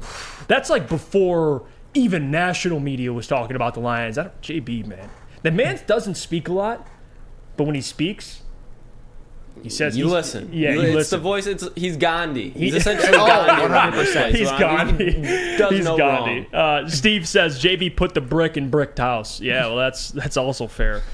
Broder says, to be clear, I have money on Goff for MVP and Kenny Pickett. Okay, well, Kenny Pickett. Stop it. Where are we going with Kenny Pickett, Flannel? I'm glad we can agree on this one. And by the way, Brandon Katz, man, with another dumbass comment. I gotta love it. He says Jeff is delusional. Ben leaving has zero impact on the betting lines. Nobody said it would. That's the time frame he placed the bets, Brandon. Gotta listen. God gave you 2 ears and 1 mouth for a reason. You gotta listen. And what I said was, back when Ben was leaving, that was early in the process. It's not like Ben leaving would affect the... It's all right. It's all right. Better. Hey, Simply do better. Yeah, you guys just do better, Brandon. Come on, man. Speaking of Broder putting money on Kenny Pickett to win MVP and Jared Goff, what is Jared Goff's MVP odds right now? Does anybody know? I don't. And Broder, I'll look real quick. I don't know what those odds are, but if you throw a couple bucks on it, I don't hate it. Although I don't think it's going to happen, I don't hate it. Well, here's the thing, and this is where Broder, he should have quit while he was ahead, because I was about to say, with JB Smoove making all of those bets, Lions fans should be very, very happy, because there's nobody who deserves good karma more than our very own JB Smoove. I like to fancy myself a good person, but I am not as good of a person as JB Smoove. You are a better man than I, and I feel the exact same way about Matt Broder, for example. Objectively a better and nicer human being than I am, even though I think I'm a pretty good and nice human being. And he put it on Jared Goff, and I was like, okay. And then he mentioned Kenny freaking Pickett. Yeah, I think I know why, because I'm looking at the odds right now, and Jared Goff is plus 4,000 to win MVP, and so is Kenny Pickett and Derek Carr. But ahead of Jared Goff is Justin Fields, Geno Smith, Brock Purdy, Dak Prescott, who's plus 1,400. Ugh, my God. Oof. And I'm seeing if there's a Tua's ahead of Trevor Lawrence. Tua's plus 1,000. Trevor Lawrence is plus 1,400. If you have money, go put it on that Trevor Lawrence bet. I'm telling you right now. Yeah, but Jared Goff plus 4,000. And Broder answered, he said, I'm good. They're long shots. I don't like betting on things that don't offer a massive return. That's fair. Yeah, well, especially for Goff at those odds, and I don't know if I can confirm this, but Booner says plus 2,500 for Goff on FanDuel. Yeah, Goff. I don't mind throwing a couple bones on that. Plus 2,500. No, Goff, I 100% understand. But at this point, and Lucas, it sounds like you agree with me. I almost have a personal vendetta against Kenny Pickett, because there are actual people in Steelers Why fans. do you got beef with Pickett? Because people act like he actually played well last year. He had 7 touchdowns and 9 interceptions, including a couple of the luckiest wins of all time in which he didn't do jack shit all game. The defense held him down. He made one drive, and everyone's like, oh my God, he's so clutch. Did you see those clutch drives in which he led the offense to a grand total of 13 points, 16 points, and 19 points, all in wins? Those are not games you play well enough to win. Kenny Pickett had a less than mid rookie season. He didn't do anything. I'm not a big Kenny Pickett fan, but I don't have a vendetta against the man. I think he's in a good situation with a lot of weapons around him, especially with Jaylen Warren, Jeff. I think Najee Harris, he's going to be the backseat, and he's going to get a legit every down running back. He's got George Pickens, Deontay Johnson. They got Allen Robinson now, and then they have Calvin Austin out of Memphis, who was hurt all last year, and he's going to be really good. He's going to be like a Swiss Army knife. So Kenny Pickett set up for success. They got a tackle out of Georgia. Fucking Broderick Jones. Yeah. He's going to be a monster. I think he was one of the best picks in the draft, so he's got his left tackle of the future. They're built well, especially with Mike Tomlin. Yeah, but I'm going to be honest with you. I don't think the Steelers are winning that division. I just don't. No, but they could be, like you talk about in December, teams that are like on the bubble of making the playoffs, and then they get in there, and then that's a team you don't want to play in December. Steelers are a lot better than people give them credit for. At least they're going to be. You know what's funny, man, Lucas? I don't necessarily agree that Jaylen Warren is going to be this breakout star, but I am fully with you that Najee Harris is pretty mid. Nobody can get a 3-yard run up the middle quite like Najee Harris. I'm just saying, that. Look at the numbers. Look at those yards per carry under 4 Flannel, full that's seasons. a stat where I know we get into it about David Montgomery in the stats, but yeah, Najee Harris after his rookie season, man. He's lost all of his confidence, I think, and even it was because of the injury. So he had the injury, and it's even worse than like when he comes back, and you're like, what are you doing? Like, this isn't DeAndre Swift. Like, Najee's like on a even higher level. And I was really high on Najee too coming out. Like, I was excited to see him. Yeah, I think everybody was. Yeah, he's still a good player, but again, he's not as dynamic as I think people initially thought he was going to be. We're going to go to break when we get back. We're going to do what's trending with Lucas and a little bit of JB in there. Yeah, JB's good. So it'll be a good one. You're going to want to stay tuned for that. And then we got mailbag. So get your questions ready. Load them in the chamber because at 9:50 we're going to be answering all your questions. But before we do that, I got to tell you about one of the elite defenses. Screw Pittsburgh's. Screw the Lions' new look defense. I got a dependable defense in Guardian Alarm. Let me tell you about them. Customized solutions from real experts, 24/7 professional monitoring, and technology backed by people. Call 1-800-STAY-OUT for more information. Introducing the Planet Fitness Guide to getting that post-workout glow. Step 1. What's your why? More epic energy? Better sleep? Blow off steam? Step 2. Join Planet Fitness for just $10 a month and get moving in our clean and spacious clubs. Step 3. Bask in that post-workout glow. Join Planet Fitness today for just $10 a month. Join today at any of the 50-plus Detroit area locations. Love Woodward Sports? Love wearing clothes? Then you should be wearing Woodward Sports clothes. Check out our full line of merch at woodwardsports.com. Just click on shop. We have all your favorite designs, like Dan Campbell kneecaps, Woodward Golf, and of course, our own logoed out merchandise. Men, women, infants, kids all love Woodward Sports. Impress your friends. Impress your boss. Impress your dog. Buy Woodward Sports merch today.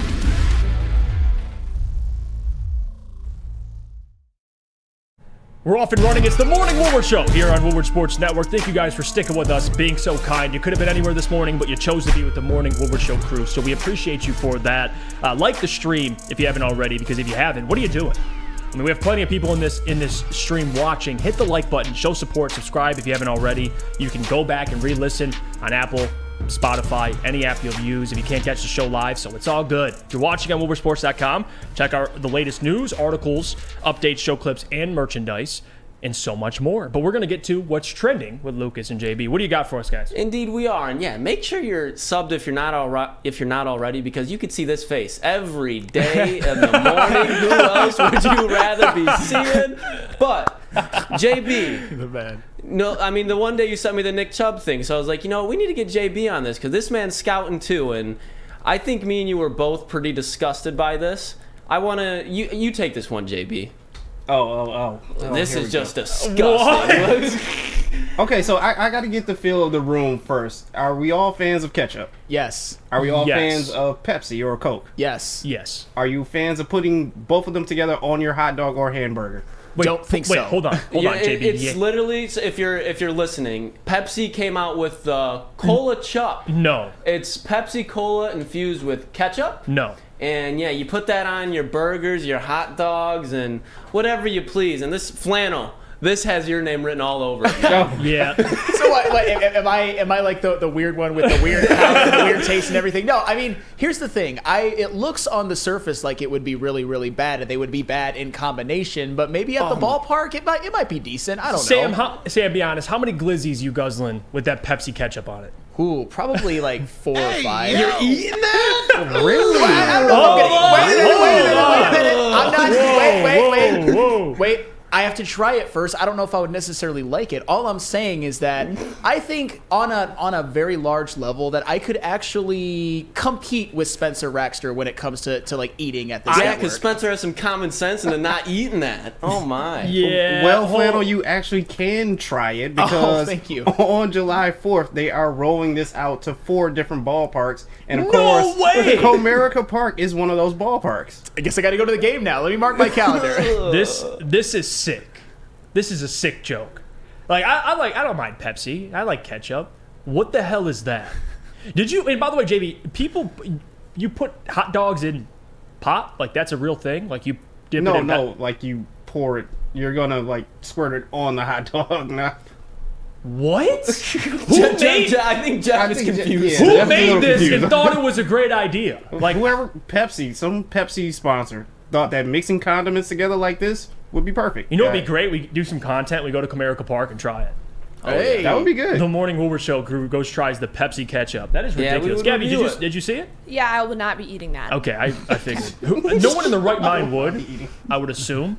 Like, what is it even? Does it taste like Pepsi, or is it? From what I've heard, ketchup in it's Pepsi? Supposed to be a carbonated, sweet. That's what I was gonna say. Carbonated. Yeah, But sweet. how is that gonna taste? Yeah, it's a little carbonated too. So it's like a little sweet, tangy at the Carbonation same is what time. scared me. Like the carbonation on a hot dog. No. Man.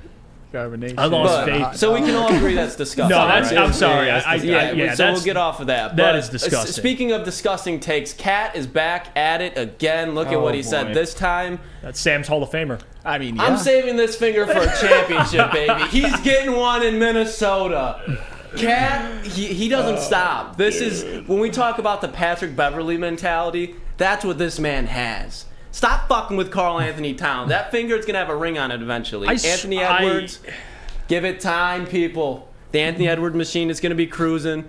Cat's gonna get a ring on that finger. Okay, really? I'm trying to wrap my head around this with Cat because I know this man has FOMO because he's been irrelevant the last couple years ever since he decided he wants to play power forward.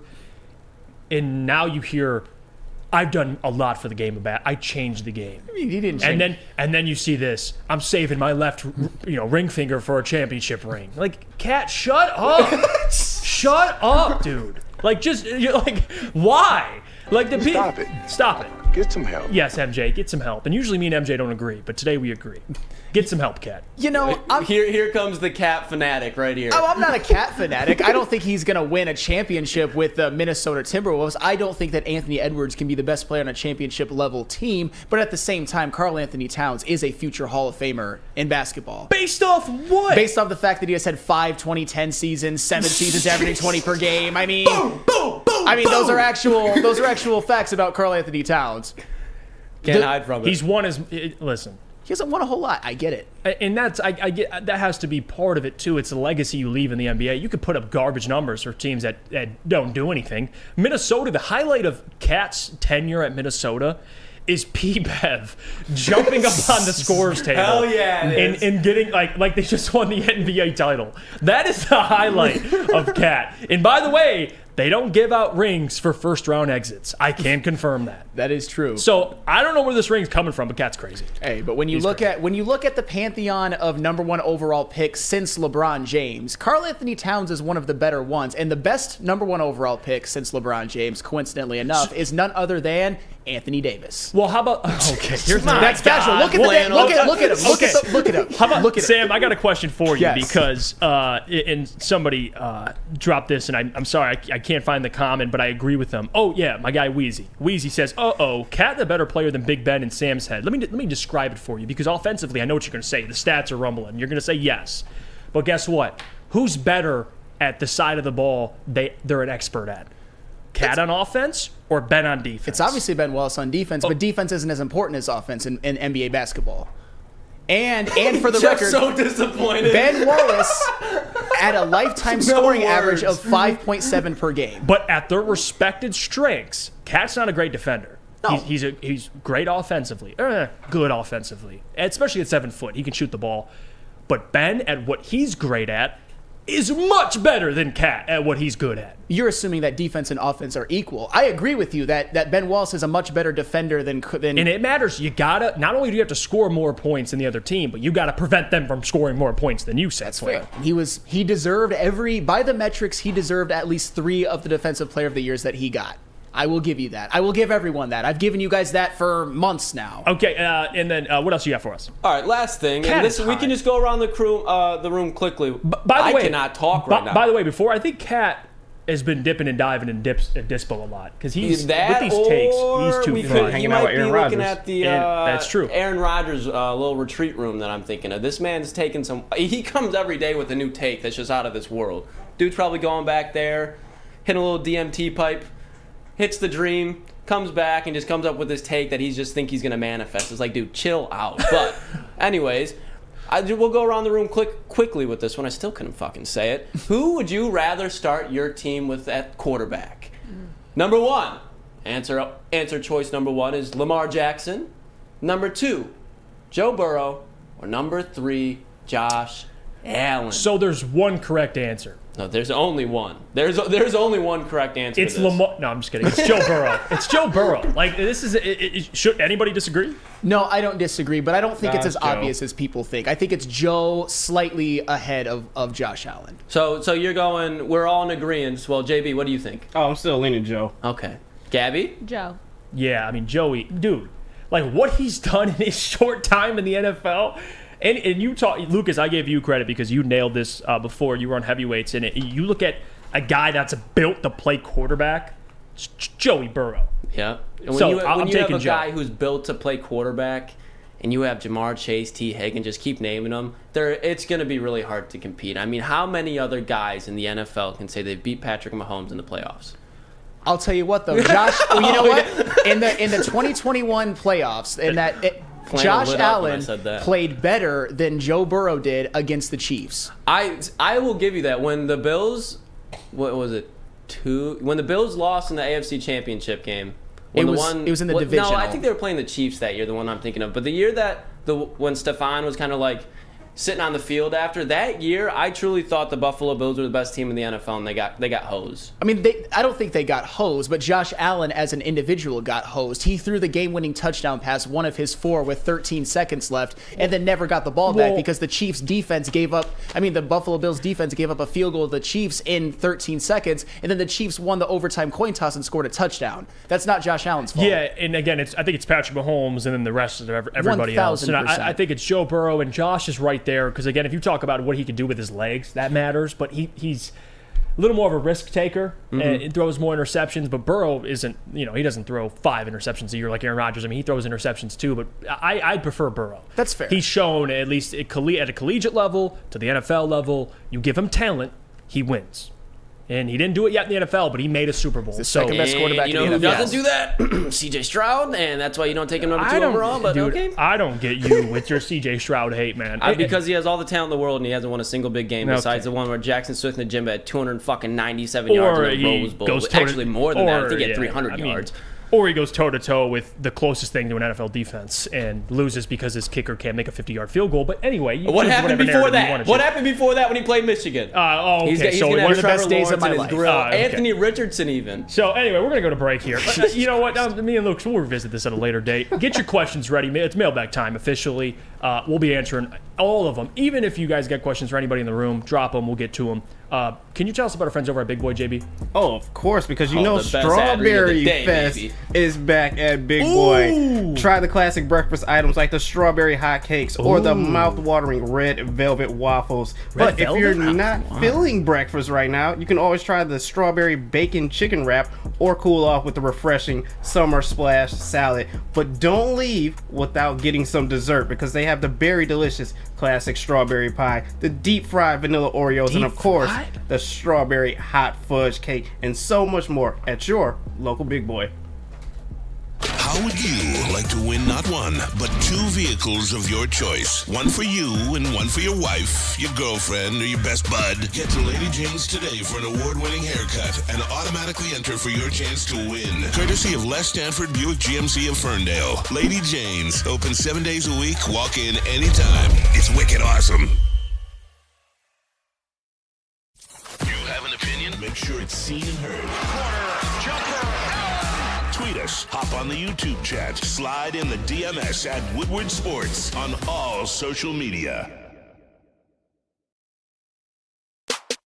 Welcome back. It's the Morning Woodward Show here on the Woodward Sports Network. Thank you guys for sticking with us. It's mailbag time. Get your questions ready. And we'll start with We'll start with Jack. Jeff, are you going to make another hair bet on Michigan football? Jack, hell no. Hell no. We all go through things in life where we learn valuable lessons. And you know what? I haven't had any significant, terrible things happen to my life. Besides that jump shot the other day. Well, that was a learning moment for you, pal. You better man up. You better man up. I've had guys hit shots on me. Did you win?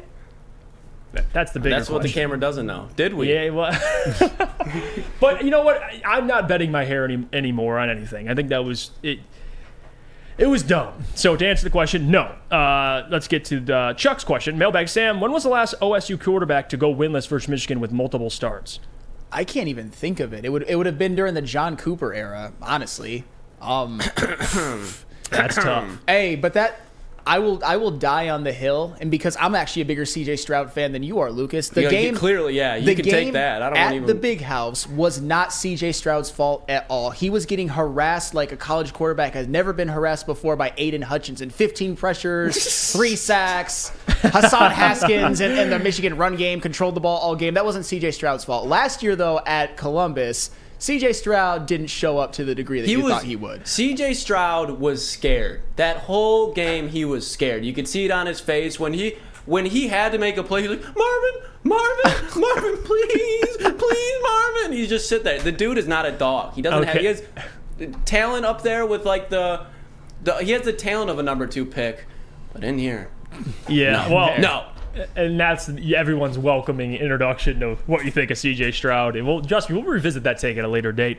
Lucian says, Mailbag Gabby, who is your pick for MVP this year? Any person? MVP. Jared Goff?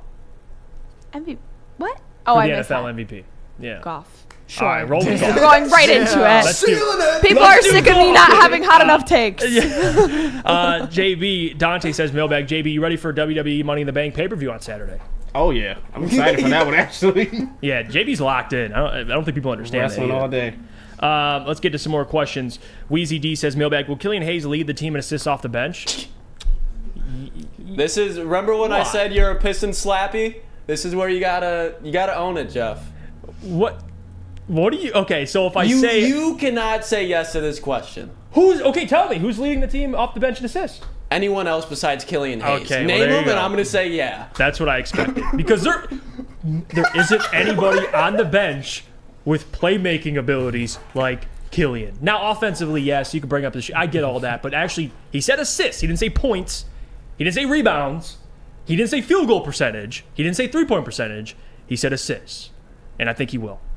Didn't he do it last year? He led the whole team in assists last year. But at the same time, I'm the biggest Killian Hayes hater there is. But in terms of assists off the bench, I mean, who else is it going to be? I would like for him to not even be on the Pistons bench and to be shipped out. But if he's there, he at least has that. He's shown it last year that he can at least be somewhat of a playmaker. Let's see. Noah M says, Mailbag, Sam, what is the biggest thing you've learned in your marriage so far? Ooh, life advice with Sam Life Flannel. advice with me. I would just say that you always have somebody that you can lean on, whether you're having a good day, whether you're having a bad day. Just go through everything together. Like, keep each other in on each other's happy moments, your struggles, and celebrate the good times and always be there for each other during the bad times. It's like a life partner, a best friend, and somebody that you're very, very attracted to. You get to live with them. It's actually a lot better than people think. Don't listen to the people who say bad things about marriage. Marriage is awesome. Shout out Flannel, man. He's a romancer. Yeah, he really is. I love that. You know what, Sam? You live your best life, my Thank man. you. Screw you, Lucas, for this poll. Is Jeff a Pistons slappy? Yes, Killian is his favorite player, or 100%. The fact you remain so loyal to Killian Hayes at this point, it's just... Dude, I love you, Lucas. I really do. You got to listen to my Killian Hayes takes. I think you get have a misconception. I have to hear him every day. We don't talk about Killian Hayes I have to hear you talking to someone else about Killian Hayes. What have I said? Repeat it. That you think this man is the second coming of God. You believe it? No, but you still have faith in Killian Hayes. No, what?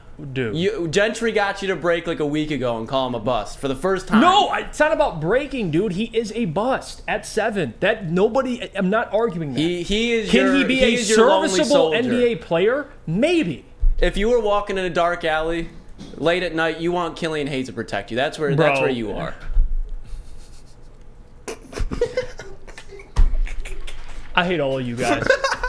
If you watch Woodward Pistons, you know how I feel about Killian Hayes. I'll just leave it at that. Yeah, tune into Woodward Pistons, though. Apparently, I'm the biggest Killian Hayes lover in Detroit. That is not true. But we'll see.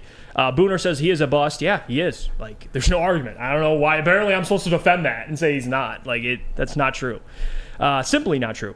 DNC says Killian 6th Man of the Year incoming. No, I can assure you that. Noah M says, Mailbag, who would you rather trade, Bagley or Hayes? Well, value-wise, Bagley. Killian Hayes you'd trade for pennies. So Bagley, I think. Serious point. I saw a couple things on Twitter about Bagley being traded soon. Do you think that's going to happen? What'd you say? I saw a couple things on Twitter about Bagley. He's in the works of being traded right now. No official reports. Do you think that's going to happen? From some people on Twitter that think they have not a reality. Sources. I don't know. I think if you talk about most likely to be traded, Bagley, Bogey. So I can easily go on Twitter and say, sources say Bogey will be dealt soon. You know what I mean? Yeah. It's like know he's going to be dealt. You're way more in the Pistons loop than I am. I saw it. I was like, I haven't seen anything, Jeff. Yes. I feel so I wasn't sure. CJ Schneider says, y'all just don't listen to the words Jeff say. I know, CJ. I know. Lucas, it goes whoop, right out the other ear. No. I know facts when I hear them. And Jeff speaks them sometimes, they're just not the right ones. Lonnie Hooper says, I thank God daily for Woodward Sports, fresh perspectives daily, and entertaining hosts who speak sports. Appreciate you, Lonnie, man, for showing love to the channel. Always joining the Morning Woodward Show. Again, guys, we appreciate every single one of you for taking the time out of your day to tune into our show. We really do appreciate it. We love every single one of you. Before you leave, hit the subscribe button, like the stream on your way out, if you could do us a favor. And if you can't watch us live, go back, watch us, or listen to us, rather, on any podcast app you have, Spotify, Apple Music, and check out our website for all our wonderful things like articles, merchandise, so much more. Give it a show. From Jeff Iafrate, Sam Flannel, JB, Gabby, Lucas, we thank you, and we'll see you guys tomorrow at Dispo, which you're going to want to be there. It's going to be a blast. We're going to get Sam Flannel fried, so show up there. It's going to be you have to. Like Maz. It's going to be a blast. Appreciate every one of you. We'll see you guys tomorrow.